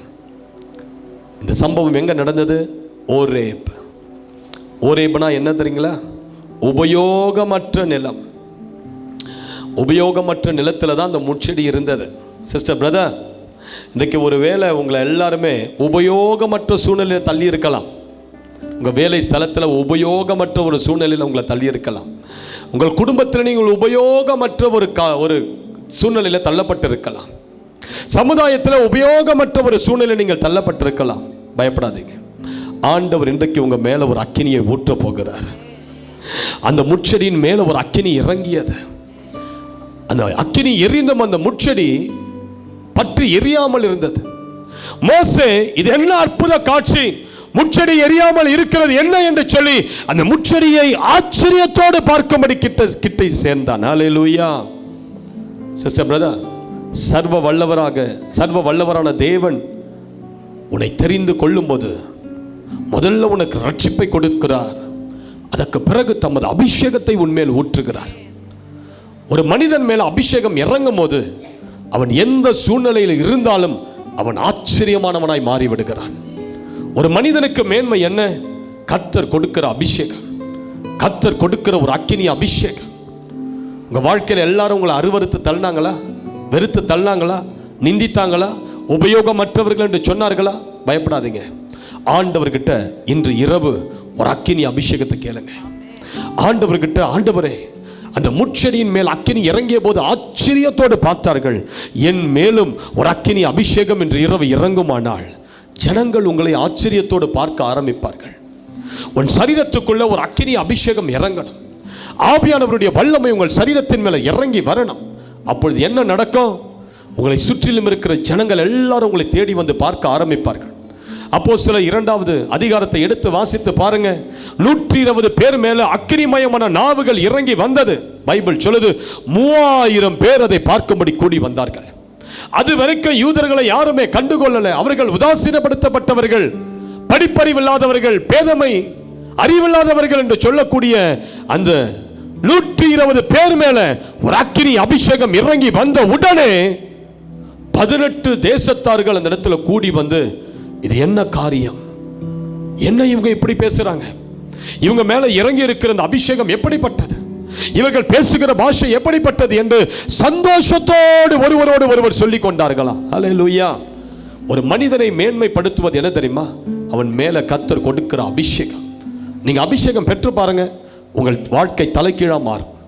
உங்களை அவமதிக்கிறவங்க எல்லாரும் உங்களுக்கு சல்யூட் பண்ண ஆரம்பிப்பாங்க, உங்களை கனப்படுத்த ஆரம்பிப்பாங்க.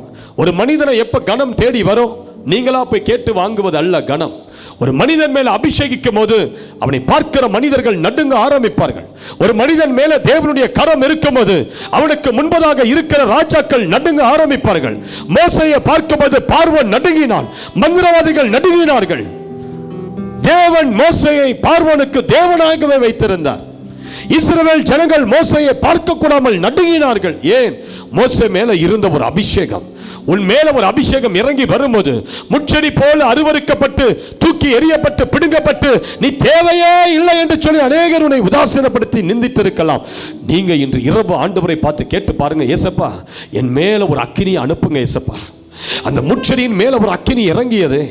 அருவருக்கப்பட்ட அந்த முட்செடி, பல ஆண்டுகளாக அழுது புலம்பிக் கொண்டிருந்த முட்செடி, எனக்கு ஒரு வாழ்க்கை கிடைக்காதா என்று புலம்பிக் கொண்டிருந்த முட்செடியின் மேல ஒரு அக்கினி இறங்கியதும் மோசே என்கிற ஒரு மனிதனை அந்த அக்கினி கிட்ட இழுத்து கொண்டு வந்தது. உன்னை அழகாய் மாற்றுவது யாரு? ஆவியானவர் தான். ஆவியானவர் இல்லாத சரீரம் செத்த சரீரம். நீ உயிர் உள்ளவன் என்று பெயர் கொண்டிருந்து நீ செத்து இருக்கிறாய். அநேகருக்கு இன்றைக்கு ஆவியானவர் மேல ஆர்வம் கிடையாது, அபிஷேகத்தின் மேல ஆர்வம் கிடையாது. ஏதோ கிறிஸ்தவ வாழ்க்கை வாழறோம், ஏதோ வசனம் படிக்கிறோம், காலையில் எழுந்து ஒரு 10 தோத்திரம் பண்றோம், ஆலயத்துக்கு போறோம் வரோம். பிரதர், ஒருபோதும் அது உனக்கு கனத்தை கொண்டு வராது. ஜலத்தினாலும் ஆவினாலும் பிரவேசிக்காதவன் பரலோக ராஜ்யத்துக்குள் பிரவேசிக்க முடியாது. கர்த்தர் இந்த பூமியை விட்டு நீ போவதற்குள்ளாக உன் மேல் ஒரு அக்கினியை ஊற்றி உன்னை நிரப்பும்படி விரும்புகிறார். அக்கினி இறங்கும் போது தான் உன் குடும்பம் மேன்மைப்பட ஆரம்பிக்கும், உன் தலை உயர ஆரம்பிக்கும், விசேஷித்த ஞானம் உனக்கு இறங்க ஆரம்பிக்கும், அற்புத அடையாளங்கள் உன் கரங்களால் செய்யப்பட தொடங்கும். எப்பொழுது? முட்செடியின் மேல் அக்கினி இறங்கும் போது. இன்றைக்கு ஆண்டவரை நோக்கி கேட்டு பாருங்க, ஏன் ஆண்டவரே என் வாழ்க்கை இவ்வளவு நாட்கள் புலம்புனீங்களே, ஏன் ஆண்டவரே என் வாழ்க்கை இப்படி இருக்குது, ஏன் இந்த வேதனையோடு நான் இருக்கிறேன், ஏன் இந்த பாரத்தோடு நான் இருக்கிறேன்? இன்று இரவு அவைகளுக்கு ஒரு முற்றுப்புள்ளி வைக்க ஆவியானவருடைய அபிஷேகத்துக்காக கர்த்தரை நோக்கி மன்றாடி பாருங்க. நான் சொல்றேன், என்ன நடக்குதுன்னு பாருங்க. அதே இடத்தில் தேவன் உங்களை மகிமைப்படுத்த ஆரம்பிப்பார், தேவன் உங்கள் தலையை உயர்த்த ஆரம்பிப்பார். பல ஆண்டுகளுக்கு முன்பதாக ஆந்திராவில் ஒரு இந்து கணவருக்கும் ஒரு ஆர்சி வகுப்பை சார்ந்த ஒரு பெண்ணுக்கும் திருமணம் நடந்தது. பிள்ளைகள் பிறந்தது. 3 பிள்ளைகள் தொடர்ச்சியாக மரித்தது. 3 பிள்ளைகள் இறந்ததுனால அந்த குடும்பத்துக்கு ரொம்ப பயம் வந்துடுச்சு. ஏதோ ஒரு சாபம் இருக்குது போல, ஏதோ இந்த குடும்பத்தில் ஏதோ ஒரு சாபம், பரம்பரை சாபம் இருக்குது போல. 4வதாக ஒரு ஆண் பிள்ளை பிறந்தது. இந்த தாய் என்ன பண்ணா? தன் கணவரிடத்தில் சொன்னாள், இந்த பிள்ளையை கொண்டு போய் ஏதாவது ஊழியக்காரர் கையில கொடுத்து நான் ஜெபித்துக் கொள்ள விரும்புகிறேன், ஜெபித்துக் கொள்ள விரும்புகிறேன். தன் கணவர் சம்மதித்தார். அந்த பிள்ளையை தூக்கி கொண்டு போய், இந்த பிள்ளை செத்து விடக்கூடாது என்று சொல்லி ஒரு ஊழியக்காரர்கிட்ட அந்த பிள்ளையை கொடுத்தாங்க. அந்த பிள்ளையை வாங்கின அவர், ஐயோ இதுக்கு முன்பதாக 3 பிள்ளைகள் செத்து போனதா, இந்த பிள்ளையை கர்த்தருக்காக பிரதிஷ்டை பண்ணினார். இந்த பிள்ளைய மரணம் தொட முடியாது, இந்த பிள்ளைய அசுத்த ஆவிகள் தொட முடியாது, அந்த குடும்பத்தில் பிள்ளைகளுடைய ஜீவனை குடிக்கிற ரத்தத்தை குடிக்கிற அந்த இரத்த காட்டேரியின் பிசாசுகள் இந்த பிள்ளையை தொட முடியாது, அதிகாரம் கிடையாது. இந்த பிள்ளை கர்த்தருடைய பிள்ளை, இவன் கர்த்தருடைய ஊழியக்காரனாக இருப்பான் என்று சொல்லி அந்த பிள்ளைக்கு ஏசன்னா என்று சொல்லி பெயரிட்டார். ஏசன்னா. இந்த பிள்ளை வளர்ந்தது, 10 வயது ஆனது. அதுவரைக்கும் நல்லா இருந்த மகன் 10 வயது அவனுக்கு வந்தபோது அவனுக்கு ஒரு பிசாசு பிடித்தது. அந்த குடும்பத்தில் போராடின ஒரு வல்லமை அவனை தொட்டது, பைத்தியம் பிடித்தது. மாணவர்களை அடிக்க ஆரம்பித்தான். ஸ்கூல்ல பேரண்ட்ஸுக்கு கீழ்ப்படியாதவனாய் மாறிவிட்டான். தன்னுடைய பெற்றோரையை எதிர்த்து பேசி அடிக்க ஆரம்பித்தான். ஒரு கட்டத்தில் அவனுடைய பைத்தியம் முற்றி அவனுடைய சிந்தையெல்லாம் பிசாசு பிடிக்க வீட்டை விட்டே ஓடி போயிட்டான். எங்க போனா யாருக்குமே தெரியாது. 7 ஆண்டுகள் 17 வயது வரைக்கும் அவன் வீட்டிலேயே கிடையாது, எங்கேயோ போயிட்டான். நிர்வாண கோலத்தோடு 7 ஆண்டுகள் முடிய வெட்டாத, முடியெல்லாம் பெரிய சாமியார் போல வளர்ந்து தெருக்களிலே பைத்தியக்காரனை போல சுற்றி திரிந்து கொண்டிருந்தான். அவங்க அப்பா சொல்லிட்டாரு, அவன் அப்படியே போட்டோம், அவனை கொண்டு வந்து இந்த வீட்டில் வச்சுட்டு நம்மளால அந்த பாட அனுபவிக்க முடியாது, அவன் அப்படியே போட்டான், அவன் வாழ்க்கை அப்படித்தான், அவன் அப்படியே இருந்து கொள்ளட்டும். 17 வயசு வரைக்கும், அவனுடைய 17வது வயது வரைக்கும் பைத்தியக்காரனை போல பிசாசால் ஆட்கொள்ளப்பட்டு இருள் சூழப்பட்டு இருந்த ஒரு நேரத்தில் அவன் ஒரு கிராமத்தின் பகுதியாய் அப்படி நடந்து ஒரு இருட்டு ரோட்டில் நடந்து செல்லும் போது ஒரு வீட்டில் வராண்டாவில் உட்கார்ந்து ஒரு குடும்பத்தார் ஆண்டவரை ஆராதித்து பாடல் பாடிக்கொண்டிருந்தார்கள். இவன் வெளியே நின்று பார்த்தான். கொஞ்ச நேரம் அந்த வீட்டை கதவை திறந்து கேட்டை திறந்து உள்ள போனா அவனும் ஒரு மூலையில உட்கார்ந்து அந்த குடும்பத்தினர் வெளியே உட்கார்ந்து கர்த்தர் இரவு ஜெபம் செய்கிறத கொஞ்ச நேரம் உட்கார்ந்து அவன் கேட்டுக்கொண்டே இருந்தான். அவர்கள் பார்த்தார்கள், இவனுக்கு நேரா கைகளை நீட்டி, ஐயோ இது யார் பிள்ளையோ, யார் பெற்ற பிள்ளையோ, பைத்தியக்காரனை போல இப்படி நிர்வாணத்தோடு சுற்றி கொண்டிருக்க இந்த வீட்டார் அந்த மகனுக்காக கண்ணீரோடு ஜெபித்தார்கள். ஜெபம் முடிந்தது. அவன் அப்படியே எழுந்தான், அப்படியே கதவை திறந்து வீட்டை விட்டு வெளியே வந்துட்டான். திரும்ப அந்த இருட்டு ரோட்டில் அவன் நடந்து கொண்டு போய் கொண்டிருந்த நேரத்தில் திடீரென்று வானத்திலிருந்து ஒரு வெளிச்சம் அவனுக்கு முன்பதாக உதித்தது. இயேசு அந்த வெளிச்சத்தின் நடுவில் வந்து நின்றார். ஆணி பாய்ந்த கரங்களோடு வெண்ணுடை தரித்தவராய் பிரகாசமான தோற்றத்தோடு இயேசு அவனுக்கு முன்பதாக வந்து நின்றார். அவர் நின்றதும் அவருக்குள்ள இருந்த பரிசுத்த ஆவியானவர் இந்த ஏசானா என்கிற வாலிபன் மேல இறங்கினார். அலையலையாய் தேவனுடைய அபிஷேகம் அவனுக்குள்ள பாய்ந்தது. அந்த நொடி பொழுதே அவருடைய சிந்தையில் இருக்கிற அவ்வளவு பிசாசின் வல்லமை அவன் சரீரத்தை விட்டு உடைந்து வெளியேறி போனது. நல்ல கரங்களை தட்டி ஆண்டவருக்கு ஒரு பெரிய நன்றி சொல்லுவோம். நமது இயேசு உயிரோடு இருக்கிற தேவன், திக்கற்ற பிள்ளைகளுக்கு தகப்பன், பைத்தியம் பிடித்து சுற்றுகிற யாரையும் ஆண்டவர் கைவிட மாட்டார். நிச்சயமாய் தேவன் அவர்களை இந்திய தேசத்தில் சந்திப்பார். அல்லேலூயா. அந்த நொடி பொழுதே அவருடைய பைத்தியமெல்லாம் தெளிந்தது, புத்தி தெளிந்தது. ஐயோ நான் நிர்வாணத்தோடு இருக்கிறேன். தன் தாய் தகப்பனுடைய எண்ணம் அவனுக்கு வந்தது. தன் வீட்டை நோக்கி நடக்க ஆரம்பித்தான். வீட்டை தேடி கண்டுபிடித்து தன் வீட்டுக்கு போயிட்டான். வீட்டுக்கு போய் கதவை தட்டான். தன் தாய் தகப்பனால் அவன் அடையாளம் கண்டு கொள்ள முடியல. 7 வருடங்கள் கரைத்து அவன் வீட்டுக்கு செல்கிறான். நான் தான் ஏசன்னா. அவன் புத்தி தெளிந்திருக்கிறதை பார்த்து அவனுடைய பெற்றோர்கள் பிரமித்தார்கள். மறுநாள் காலை அவன் எழுந்தான், குளித்தான், தன் முடியெல்லாம் வெட்டி கொண்டான். எந்த வீட்டில் இரவு ஜெபத்தில் அவன் பங்கு பெற்றான் அதே வீட்டை தேடி சென்றான். அந்த வீட்டார் இடத்துல போய் சொன்னான், எனக்கு இங்கே வந்து உட்கார்ந்து நீங்கள் ஜெபித்ததெல்லாம் பார்த்த ஞாபகம் எனக்கு இருக்குது. ஆனால் இங்கிருந்து நான் போன பிற்பாடு எனக்கு முன்பதாக ஒருவர் வந்து நின்றார். வானத்திலிருந்து ஒரு வெளிச்சம் எனக்கு முன்பதாக தோன்றியது. பிரகாசமான வஸ்திரத்தோடு அவருடைய கைகளில் எல்லாம் காயங்கள் இருந்தது. யார் அவர்? Who is he?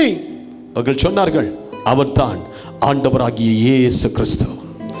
அவர்தான் ஆண்டவராகிய இயேசு கிறிஸ்து, உலக ரட்சகர்.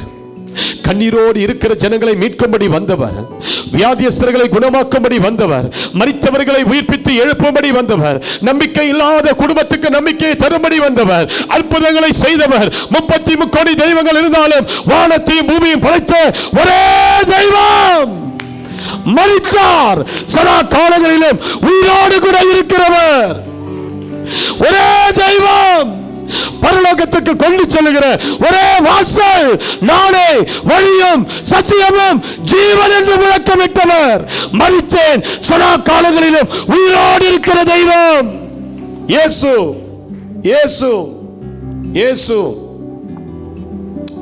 அந்த நொடி அந்த வாலிபன் தன் வாழ்க்கையை இயேசுவுக்கு முற்றிலுமாய் ஒப்பு கொடுத்தான். அவன் வாழ்க்கை மாறியது. பிற்காலங்களில் ஏசனாவை தேவன் ஆந்திராவில் பயன்படுத்தினார். தமிழ்நாட்டுக்கு எப்படி ஒரு மோகன் சி லாசரஸ், அது போல ஆந்திராவுக்கு ஒரு ஏசனாவாய்க்கு மாறினார். அவர் கூட்டம் நடத்தினா 5 லட்சம் பேர் வருவார்களாம். ஹல்லேலூயா. கன்வென்ஷன் போட்டான்னா 5 லட்சத்திலிருந்து 10 லட்சம் பேர் வருவார்களாம். 1500க்கும் மேற்பட்ட சபைகளை நிறுவினார். தேவனுக்காக இந்தியா முழுவதும், வெளி தேசங்கள் முழுவதும் பிரகாசித்தார். ஒரு முட்செடி போல இருந்த வாழ்க்கை, உபயோகமற்ற வாழ்க்கை, தன் வீட்டாரால் புறக்கணிக்கப்பட்ட ஒரு வாழ்க்கை. இனி இவன் வீட்டுக்கே சேர்க்க முடியாது, இவன் வீட்டுக்கு லாகியா இருக்க மாட்டான் என்று சொல்லி புறக்கணிக்கப்பட்ட ஒரு வாலிபன். இயேசு தனது வல்லமை அவன் மேல வெளிப்படுத்தினார். அவன் மேல ஒரு அபிஷேகம் இறங்கிய பிறகு அவன் புது மனுஷனாய் மாறினான். சவுல் மேல் அபிஷேகம் இறங்கிய பிறகு தேவன் அவனுக்கு புதிய இருதயத்தை கொடுத்தார். சிஸ்டர், பிரதர், உன் மேல இன்றைக்கு ஒரு வல்லமை இறங்கி வர போகிறது. உன் மேல கர்த்தருடைய ஆவியானவர் கடைசி ஜெபத்தில் இறங்கி வர போகிறார். உன்னையும் அறியாமல் நீ முதல் முறையாக அந்நிய பாஷைகளில் பேசி ஜெபிக்க ஆரம்பிக்க போகிறாய். உன்னுடைய வாழ்க்கை முட்செடி போல இருந்து கொண்டிருக்கிறவன் வாழ்க்கை, நிராகரிக்கப்பட்டிருக்கிறவன் வாழ்க்கை, கண்ணீரோடு புலம்பிக் கொண்டிருக்கிறவன் வாழ்க்கை இன்று இரவு ஒரு மாற்றத்தை காணப்போகிறது. அல்லேலூயான்னு சொல்லுங்க பார்க்கலாம். அவன் கிட்ட மோசே அந்த முட்செடியின் நடுவில் எரிகிற அக்கினியை பார்த்து கிட்ட சேர சேர சேர சேர அந்த முட்செடியின் நடுவில் இருந்து ஒரு வார்த்தை தேவன் பேசினார். மோசே, அந்த பாத ரட்சையை கட்டி தூர போடு. நீ நிற்கிற இடம் பரிசுத்த பூமி. பரிசுத்த பூமி. நீ இவ்வளவு நாள் இந்த முட்செடியை மிதிச்சிட்ட, இவ்வளவு நாள் இந்த முட்செடியை செருப்பை போட்டு நீ மிதிச்ச. ஆனா இனி இந்த முட்செடியை நீ மிதிக்க முடியாது. உன் செருப்பை கட்டி தூர போடு. நீ நிற்கிற இடம் பரிசுத்த பூமி. சிஸ்டர், பிரதர், உன் மேல் ஆவியானவர் இறங்கும் போது என்ன செய்கிறார்? உன்னை பரிசுத்தவானாய் மாற்றுகிறார். உன் வீட்டை பரிசுத்த வீடாய் மாற்றுகிறார். நீ வேலை செய்கிற பூமியை பரிசுத்த ஸ்தலமாய் மாற்றுகிறார். உன்னுடைய சந்ததியை பரிசுத்த ஸ்தலமாய் மாற்றுகிறார். யாரெல்லாம் அதற்கு முன்பதாக செருப்பை போட்டுக்கொண்டு உன்னை மிதித்தார்களோ, உன் மேல் அபிஷேகம் இறங்கிய பிறகு உன்னை சந்திக்கிற மனிதர்கள் செருப்பை போட்டுக்கூடவும் எதிர்க்க நிற்க கர்த்தர் விட மாட்டார். செருப்பை கழட்டி விட்டுட்டா அவன் உனக்கு முன்பதாக நிற்க முடியும். தேவன் உன் ஸ்தலத்தை அவ்வளவாய் உயர்த்துவார். உன் மேல் ஆவியானவர் இறங்கும் போது செருப்பை போட்டுக்கிட்டு யார் அவனுக்கு முன்பதாக நிற்க முடியாது, நிற்க முடியாது. அதுதான் தேவன் ஒரு தேவ பிள்ளைக்கு கொடுக்கிற மகிமை.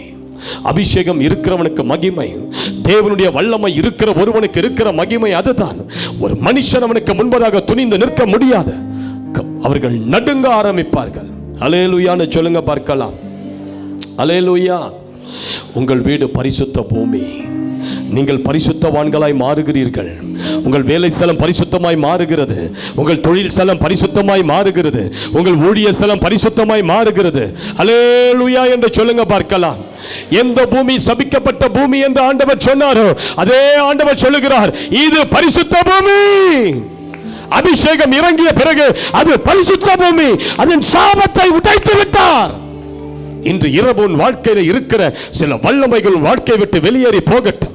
உன் வாழ்க்கையில போராடுகிற சில அந்தகார வல்லமைகள் உன்னை விட்டு தூர போகட்டும். இயேசு கிறிஸ்துவின் நாமத்தினால். அல்லேலூயான்னு சொல்லுங்க பார்ப்போம். கடைசியாக இந்த முட்செடிக்கு ஆண்டவர் வைத்திருந்த ஒரு பெரிய திட்டம் என்ன தெரியுமா? இந்த முட்செடிக்கு கர்த்தர் வைத்திருந்த ஒரு பெரிய திட்டம்.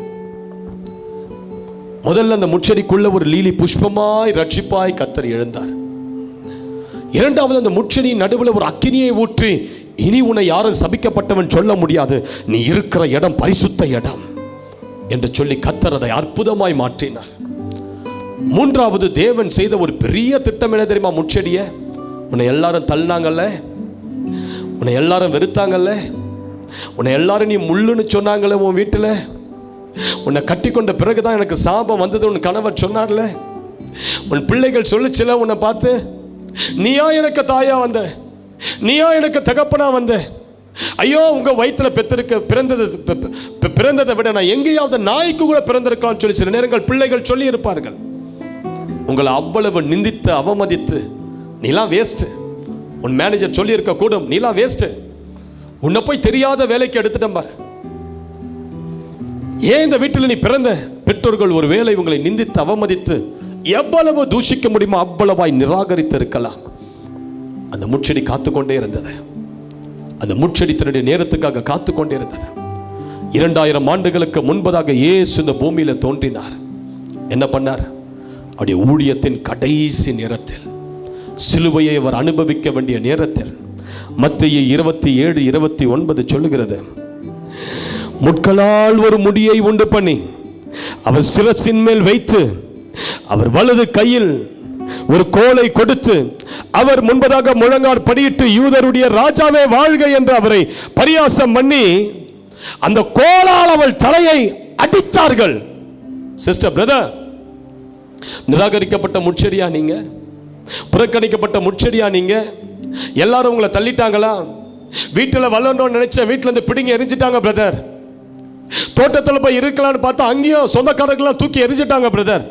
சரி, தெருவில் வந்து நானே என் வாழ்க்கையை பார்த்துக்கலாம்னு நினைச்சா அங்கேயும் தூக்கி எரிஞ்சிட்டாங்க பிரதர். சரி, வெறுமையான நிலத்தில் போய் இருக்கலாம்னு பார்த்தா அங்கேயும் பிடிங்கி எரிஞ்சிட்டாங்க பிரதர். இதுதான் என் வாழ்க்கை, அழுது கொண்டிருக்கீங்களா? இயேசு என்ன செய்தார் தெரியுமா? அந்த முட்செடியை ஒரு முள்முடியாய் உண்டு பண்ணி அதை தன் தலையிலேயே சுட்டி கொண்டார். நீ இருக்க வேண்டிய இடம் வனாந்திரம் அல்ல. நீ இப்ப எங்க இருக்கிற? ராஜாதி ராஜாவுடைய தலையில இருக்கிற. எந்த முட்செடியை ஜனங்க பார்க்க கூடாதுன்னு சொல்லி அதை அருவருத்து நிராகரித்து உன்னை மறைவாய் தள்ளினார்களோ, உன்னை மறைவாய் தூக்கி தள்ளி விட்டார்களோ, இப்ப ஆண்டவர் என்ன பண்றாரு? முழு உலகமே உன்னை பார்க்கும்படியாக அந்த முட்களாகிய உன்னை ஒரு முள்முடியாய் பின்னி தன்னுடைய தலையில ஒரு கிரீடமாய் நமது ஆண்டவர் சுமந்து கொண்டார். ஹல்லேலூயான்னு சொல்லுங்க பார்க்கலாம். ஹல்லேலூயா. சிஸ்டர், பிரதர், நீங்க எங்க போயிட்டீங்க? கத்த தலையில போயிட்டீங்க. நம்ம எங்க போயிட்டோம்? மனுஷன் நம்மளை நேசிக்கலையா? பரவாயில்ல, இருக்கட்டும். மனுஷன் நம்மளை புறக்கணிச்சிட்டானா? நடக்கட்டும். எல்லாரும் நிந்தித்து அவமதித்து நீ வேஸ்ட், நீ யூஸ்லெஸ், இந்த குடும்பத்துக்கு நீ ஒரு சாபம் சொல்லிட்டாங்களா? பரவாயில்ல. உன்னை நேசிக்கிற ஒரு தேவன் உண்டு. உன்னை புறக்கணித்து தள்ளின அதே ஜனங்கள் மத்தியில் உன்னை எடுத்து தன் தலையிலேயே ஒரு கிரீடமாய் சூட்டிக்கொண்டு கல்வாரி சிலுவையில் மரித்தாரே. அல்லேலூயா. அந்த முட்கிரீடத்துக்கு அப்போதான் ஒரு பேரே வந்தது. இயேசு முட்கிரீடத்தை தன் தலையிலே சூட்டினார். பாவம் செய்த போது பாவத்தின் அடையாளமாக முட்கள் முளைத்தது. ஆனா இயேசு உன்னை தன் தலையில சாபத்தின் அடையாளமாக அல்ல, சாபத்தை போக்கும் அடையாளமாக தலையில சூட்டிக் கொண்டார். நீ சாபத்தின் அடையாளம் அல்ல. எப்படி இயேசுவின் தலையில போய் உட்கார்ந்தாயோ அதே அந்த நொடி பொழுது நீ சாபத்தை போக்கும் அடையாளமாய் மாறிவிட்டாய். உன் வீட்டுக்கு நீ சாபத்தை போக்கும் அடையாளம். நான் சொல்றேன், உங்க வீட்டில் நீங்க தான் சாபத்தை முறிக்க போறீங்க. உன் பிள்ளைகளுடைய வாழ்க்கையில நீங்க தான் சாபத்தை முறிக்க போறீங்க. உங்க வீட்டில் நீங்க தான் ஆசீர்வாதத்தை கொண்டு வர போறீங்க. நீங்க தான் தேவ பிரசன்னத்தை உங்க வீட்டில் கொண்டு வர போறீங்க. உங்களை கொண்டு தான் தேவன் உங்கள் வீட்டை ஆசீர்வதிக்க போகிறார். ஏனென்றால் நீ தள்ளப்பட்ட முட்செடி, நிராகரிக்கப்பட்ட முட்செடி, பிடிங்கி எறியப்பட்ட முட்செடி, உன்னை கொண்டு தான் தேவன் ஒரு ரட்சிப்பை தேசத்துக்கு கொண்டு வர போகிறார். நல்ல கைகளை தட்டி வரலே சொல்லுங்க பார்க்கலாம்.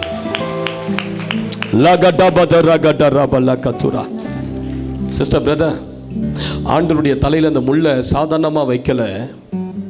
அந்த முள்ளை அடிச்சாங்க, கோலால அடிச்சாங்க. அந்த முள்ளெல்லாம் அப்படி தலைக்குள்ள ஆழமா இறங்கியது. எல்லாரும் பிடுங்கி பிடுங்கி போட்டாங்களே. வேலை செலுத்துற 2 மாசத்துக்கு மேல 3 மாசத்துக்கு மேல அவனை வைத்துக்கொள்ள மனதில்லாத வேலையிலிருந்து பிடுங்கினாங்கல்ல. உங்க வீட்டு சொந்தக்காரர்கள்லாம் பிடுங்கினாங்கல்ல. சொந்த சகோதர சகோதரிகள் உனக்கு சொத்து பிரச்சனை வரும்போது உன்னை பிடுங்கி எரிஞ்சாங்கல்ல. எல்லாரும் நிராகரிச்சு தள்ளினாங்களா? எங்குமே என்னால் நிலையா இருக்க முடியலன்னு சொல்லி அழுது கொண்டு இருந்தாயா? எங்கேயுமே நிலைத்திருக்க முடியலன்னு சொல்லி அழுது கொண்டிருந்தாயா, ஆண்டவர் உன்னை தன்னுடைய தலையில நிலையாக நிறுத்தினார். அந்த முட்கள் அந்த தலைக்குள்ள இறங்கின போது அந்த முள்ளை எடுக்கவே முடியாது. ஆண்டவருடைய சரீர தலையில இருக்க அந்த முள்ளை எடுக்க முடியாது. ஒரு கிரீடமாய் அவர் உன்னை தலையில சூட்டிக் கொண்டார். சிஸ்டர் பிரதர், நீ தேவனுடைய தலையில சூட்டப்பட்ட ஒரு முட்செடி. பயப்படாத. இன்று இரவு கர்த்தர் உன் காரியங்களை மாறுதலாய் முடிய பண்ணுவார். இன்று இரவு ஒரு மகிமை உன்னை தேடி வர போகிறது. இன்று இரவு உன் நோய்கள், உன் வாழ்க்கையில் போராடுகிற அந்தகார வல்லமைகள், உன் வெட்கம், அவமானம், தோல்வி, சாபம் எல்லாம் முடிகிற ஒரு இரவு. இதை விசுவாசிக்கிறவங்க நல்லா கைகளை வானத்துக்கு நேராய் உயர்த்தி ஒரு அல்லேலூயான்னு சொல்ல மாட்டீங்களா? அல்லேலூயான்னு சொல்ல மாட்டீங்களா? அல்லேலூயா. இதோ ஒரு காலம் வருகிறது. தேவனுடைய மகிமைப்படுத்த போகிறார். தேவனுடைய அங்கீகரிக்க போகிறார். வாழ்க்கையில் நீ அனுபவித்த ஒவ்வொரு துன்பம், துயரம், வேதனை, பாடு, கண்ணீர் இதெல்லாம் ஒரு நாள் மகிமையா மாறும். நான் சொல்றேன், மகிமையா மாறும். ஆண்டவருடைய தலையில கிரீடம் இருக்குதா? பைபிள் சொல்லுது. வெளிப்படுத்தல் விசேஷம் 21:4 19:12 அவருடைய கண்கள் அக்கினி ஜுவாலையை போல இருந்தன. அவருடைய சிரசின் மேல் அநேக கிரீடங்கள் இருந்தன. அவர் சிரசின் மேல எத்தனை கிரீடங்கள்? எத்தனை கிரீடங்கள் சிஸ்டர்? அநேக. ஒரு ராஜானா அந்த தலையில ஒரு கிரீடம் தான் இருக்கணும். ஆனா நமது ஆண்டவருடைய தலையில அநேக கிரீடங்கள். எந்த ராஜாக்கும் ஒரு கிரீடம் தான் தலையில வச்சிருப்பாங்க. ஆனா நமது ஆண்டவர் அநேக கிரீடங்களை வச்சிருக்கிறார். ஏன் தெரியுமா? அவர் ராஜாதி ராஜாதி ராஜாதி ராஜாதி ராஜா. அவர் தலையில அநேக கிரீடங்களை அவர் வைத்திருக்கிறார். உன்னுடைய ஒவ்வொரு வேதனையும் பாடுகளும் மகிமையாய் கர்த்தர் மாற்றுவார். ஒவ்வொரு முள்ளும் அவருடைய தலையில கிரீடமாய் மாறியது. ஒவ்வொரு முள்ளும் அவர் தலையில குத்தின ஏறின ஒவ்வொரு முள்ளும் அவருடைய தலைக்கு ஒரு கிரீடமாய் மாறியது. அநேக கிரீடங்கள். உன் வாழ்க்கையில நீ கடந்து சென்று கொண்டிருக்கிற பிரச்சனைகள், போராட்டங்கள், அவமானங்கள், நிந்திக்கப்பட்ட சூழ்நிலைகள் எல்லாம் உன் வாழ்க்கைக்கு ஒரு மகிமையான கிரீடமாய் ஆண்டவர் இன்று இரவு திருப்புவார். எத்தனை பேர் அதை நம்புறீங்க? நம்புறவங்க மாத்திரம் தலைக்கு மேல கைகளை தட்டி ஒரு அல்லேலூயா என்று சொல்லுங்க பார்க்கலாம். அல்லேலூயா. உன் கண்ணீர் யாவையும் தேவன் துடைப்பார். இனி மரணம் இல்லை, துக்கம் இல்லை, அலறுதல் இல்லை, வருத்தம் இல்லை, முந்திரவைகள் ஒழிந்து போயின. வெளிப்படுத்தல் 22:3 சொல்லுகிறது, இனி ஒரு சாபமும் உனக்கு இராது. அல்லேலூயா, அல்லேலூயா. எத்தனை பேருக்குள்ள இப்ப நம்பிக்கை வந்திருக்குது? நான் முட்செடி இல்லை, நான் மகிமை நிறைந்த முட்செடி, ரட்சிப்புக்குள்ள இருக்கிற முட்செடி, அக்கினி அபிஷேகம் நிறைந்த முட்செடி, ராஜாதி ராஜாவின் தலையில கிரீடமாய் இருக்கிற முட்செடி. அல்லேலூயா. அந்த முட்செடியின் சூழ்நிலையை கர்த்தர் மாற்றினாரா? அந்த முட்செடியின் புலம்பல கர்த்தர் முடிவுக்கு கொண்டு வந்தாரா? அந்த முட்செடி 6000 ஆண்டுகளாக என் வாழ்க்கையை குறித்ததான திட்டம் என்னப்பா?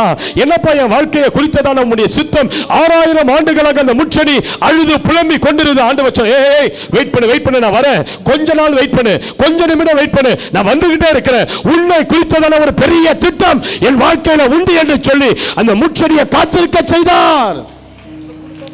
அநேக நாள் காத்திருந்தீங்களா சிஸ்டர்? எவ்வளோ கூட்டத்துக்கு போய் எனக்கு அற்புதம் நடக்கல பிரதர் காத்திருந்தீங்களா?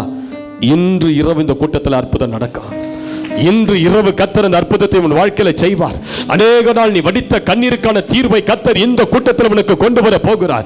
இயேசு ஏற்கனவே இந்த கூட்டத்தின் நடுவில் இறங்கி விட்டார். அவர் ஏற்கனவே அசைவாடி தான் கொண்டிருக்கிறார். இப்போது நம்ம ஜெபிக்க போகிறோம். எழும்பி நின்று எல்லாரும் இப்ப நம்ம ஜெபிக்க போகிறவங்க வேதாகமத்தை இருக்கிற இடத்துல வைத்துவிட்டு ஜெபிக்கிற நேரத்தில் இயேசு ஒவ்வொருவருடைய நாற்காலிக்கும் அருகில வந்து உங்களை தொட போகிறார். உங்களை தொட போகிறார்.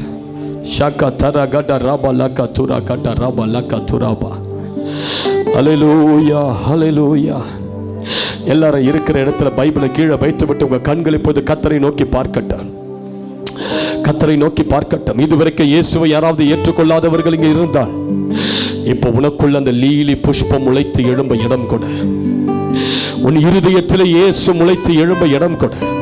உன் இருதயத்தில் இயேசு இரட்சகராக, தெய்வமாக, ராஜாவாக, உன் ஆண்டவராக உன் இருதயத்தை ஆட்கொள்ள, உன் இருதயத்தில் வேற ஏதாவது நம்பிக்கைகள் இருந்தால் இன்றைக்கு அதை அகற்றிவிட்டு, ஆண்டவரே உமக்கு என் இருதயத்தை நான் தருகிறேன் என்று நீ ஒப்புக் கொடுப்பாயனால், ஓ தேவன் உன்னை ஆச்சரியம் உள்ளவனாய் மாற்றுவார், அடையாளங்களாய் உன்னை மாற்றுவார். அது மாத்திரமல்ல, இன்றைக்கு உன் மேல் ஒரு அக்கினி இறங்க போகிறது.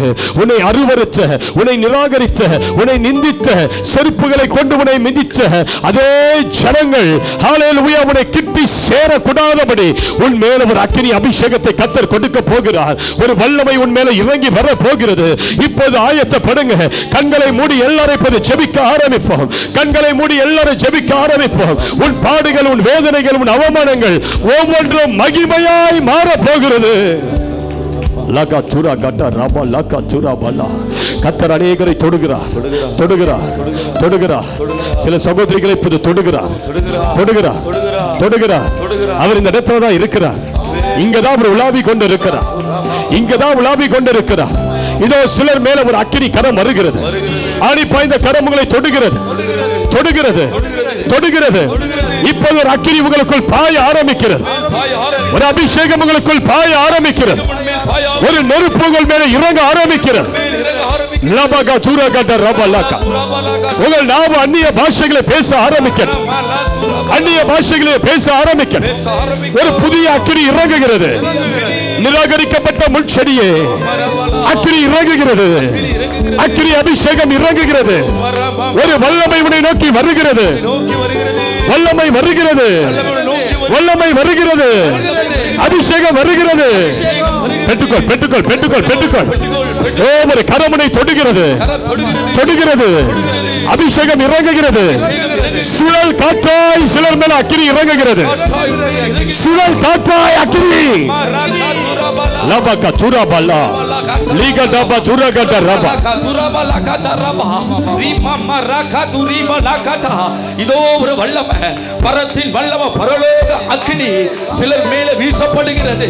பெற்றுக்கொள் சகோதரியே, பெற்றுக்கொள் சகோதரனே. இதோ வானம் திறக்கப்படுகிறது, திறக்கப்படுகிறது. ரீபா லகா துரப லகட ரம ரபலக துரு லீபக துரா. ஆவியானவர் புறாவை போல ரூபம் கொண்டு உன் மேலே இறங்குகிறார். புறாவை போல ரூபம் கொண்டு உன் மேலே இறங்கி வருகிறார். சிலருடைய உச்சம் தலைவர் அக்கினி இறங்குகிறது. ஒரு அக்கினி புறாவாய் உன் மேலே இறங்குகிறார்.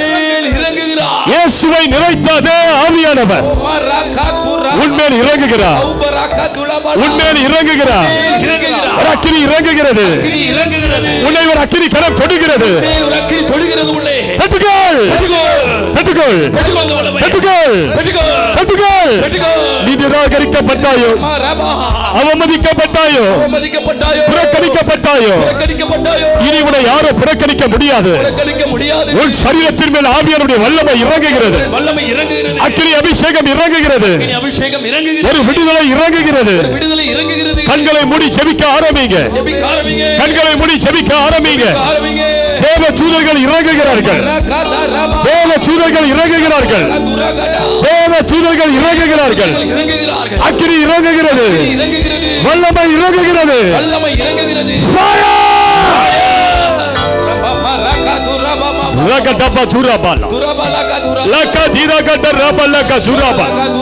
அக்கினி, அக்கினி, அக்கினி, அக்கினி, அக்கினி, அக்கினி. தேவ மகிமை, தேவ மகிமை, தேவனுடைய அபிஷேகம் உன்னை தொடுகிறது, உன்னை நிரப்புகிறது, உன் வீட்டை நிரப்புகிறது, உன் குடும்பத்தை நிரப்புகிறது.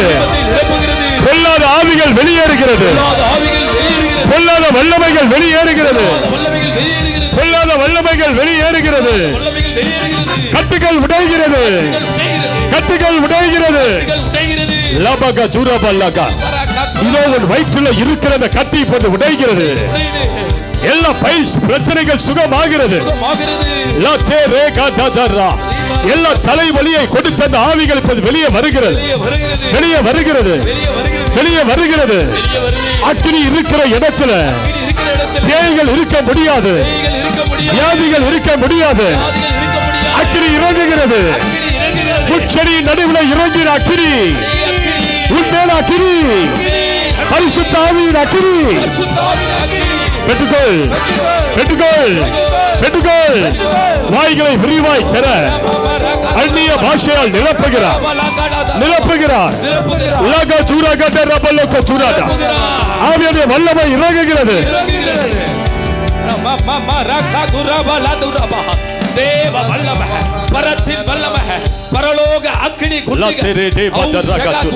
நிச்சயமாய் முடிவு உண்டு. உன் நம்பிக்கை வீண் போகாது. இதோ கர்த்தரின் இரவு புதிய காரியத்தை தொடங்குகிறார். இந்த மாதத்தின் முடிவுக்குள்ளதை நிறைவேற்றி முடிப்பார். கைகளை தட்டி அபிஷேகத்தை பெற்றுக்கொள். உன் மேல ஒரு குளிர்ந்த தண்ணீரை போல ஆவியானவர் இறங்குகிறார். சிலர் மேல குளிர்ந்த தண்ணீரை போல ஆவியானவர் இறங்குகிறார். சிலர் மேல குளிர்ந்த காற்றாய் வீசுகிறார். சிலருடைய சரீரத்தின் மேல் அக்கினியாய் இறங்குகிறார். அக்கினியாய் இறங்குகிறார். பெற்றுக்கொள் அந்த அக்கினியை. பெற்றுக்கொள் ஆவியானவரை. ஆவியின் அபிஷேகத்தை பெற்றுக்கொள். உன்னை அடக்கிக் கொள்ளாதே. உன்னை அடக்கிக் கொள்ளாதே. சுழல் காற்று உன்னை தூக்கிச் செல்ல இடம் கொடு. அக்கினி ரதம் உன்னை தூக்கிச் செல்ல இடம் கொடு. பெற்றுக்கொள். உன் சூழ்நிலை மாறுகிறது. உன் குடும்ப சூழ்நிலை மாறுகிறது. அந்த வியாதி இனி உன்னை கட்டி வைக்க முடியாது. அந்த பிசாசு உன்னோடு போராட முடியாது. இதோ இந்த மைதானத்தை விட்டு அந்த ஆவிகள் வெளியேறி ஓடுகிறது. இந்த மைதானத்தை விட்டு ஓடுகிறது. ஓடுகிறது. ஓடுகிறது. அந்த செத்த ஆவிகள், அந்த செய்வினை ஆவிகள், அந்த மந்திர ஆவிகள் வெளியே ஓடுகிறது. வெளியேறுகிறது. வெளியேறுகிறது. இப்போது கர்த்தருடைய அக்கினி உன் வீட்டுக்குள் இறங்குகிறது. நீ இந்த இடத்துல ஆவியில நிரம்புகிற நேரத்தில் உன் வீட்டுக்குள்ள ஒரு அபிஷேகம் இறங்குகிறது. உன் படுக்கையின் மேல் ஒரு அக்கினி இறங்குகிறது. தூக்க இன்மை பிரச்சனைகள் மாறுகிறது. துக்கங்கள் மாறுகிறது. கவலைகள் மாறுகிறது. இயேசு கிறிஸ்துவின் நாமத்தில் பெற்றுக்கொள். அற்புதங்களை பெற்றுக்கொள். சுகத்தை பெற்றுக்கொள். விடுதலையை பெற்றுக்கொள். சாப கட்டுகள் உடைகிறது. சாப கட்டுகள் உடைகிறது. சாப வல்லமைகள் உடைகிறது. கர்த்தருடைய மேன்மைப்படுத்த போகிறார்.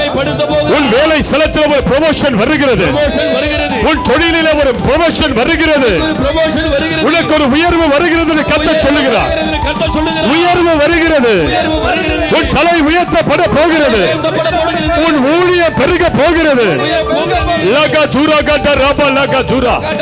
அவர் சொல்லியும் செய்யாதிருப்பாரோ? அவர் சொன்னதை செய்யும் அளவுனை கைவிடுகிற தேவன் அல்ல. லகா ஜூரா பல்லா. நல்ல தலைக்கு மேல கைகளை தட்டி. தலைக்கு மேல கைகளை தட்டி. தலைக்கு மேல கைகளை தட்டி. நான் சுகமானேன் என்று சொல்லுங்க. அந்த வியாதியை சபித்து ஜெபிங்க. அந்த வியாதியை சபித்து ஜெபிங்க. வியாதியை சபித்து ஜெபிங்க.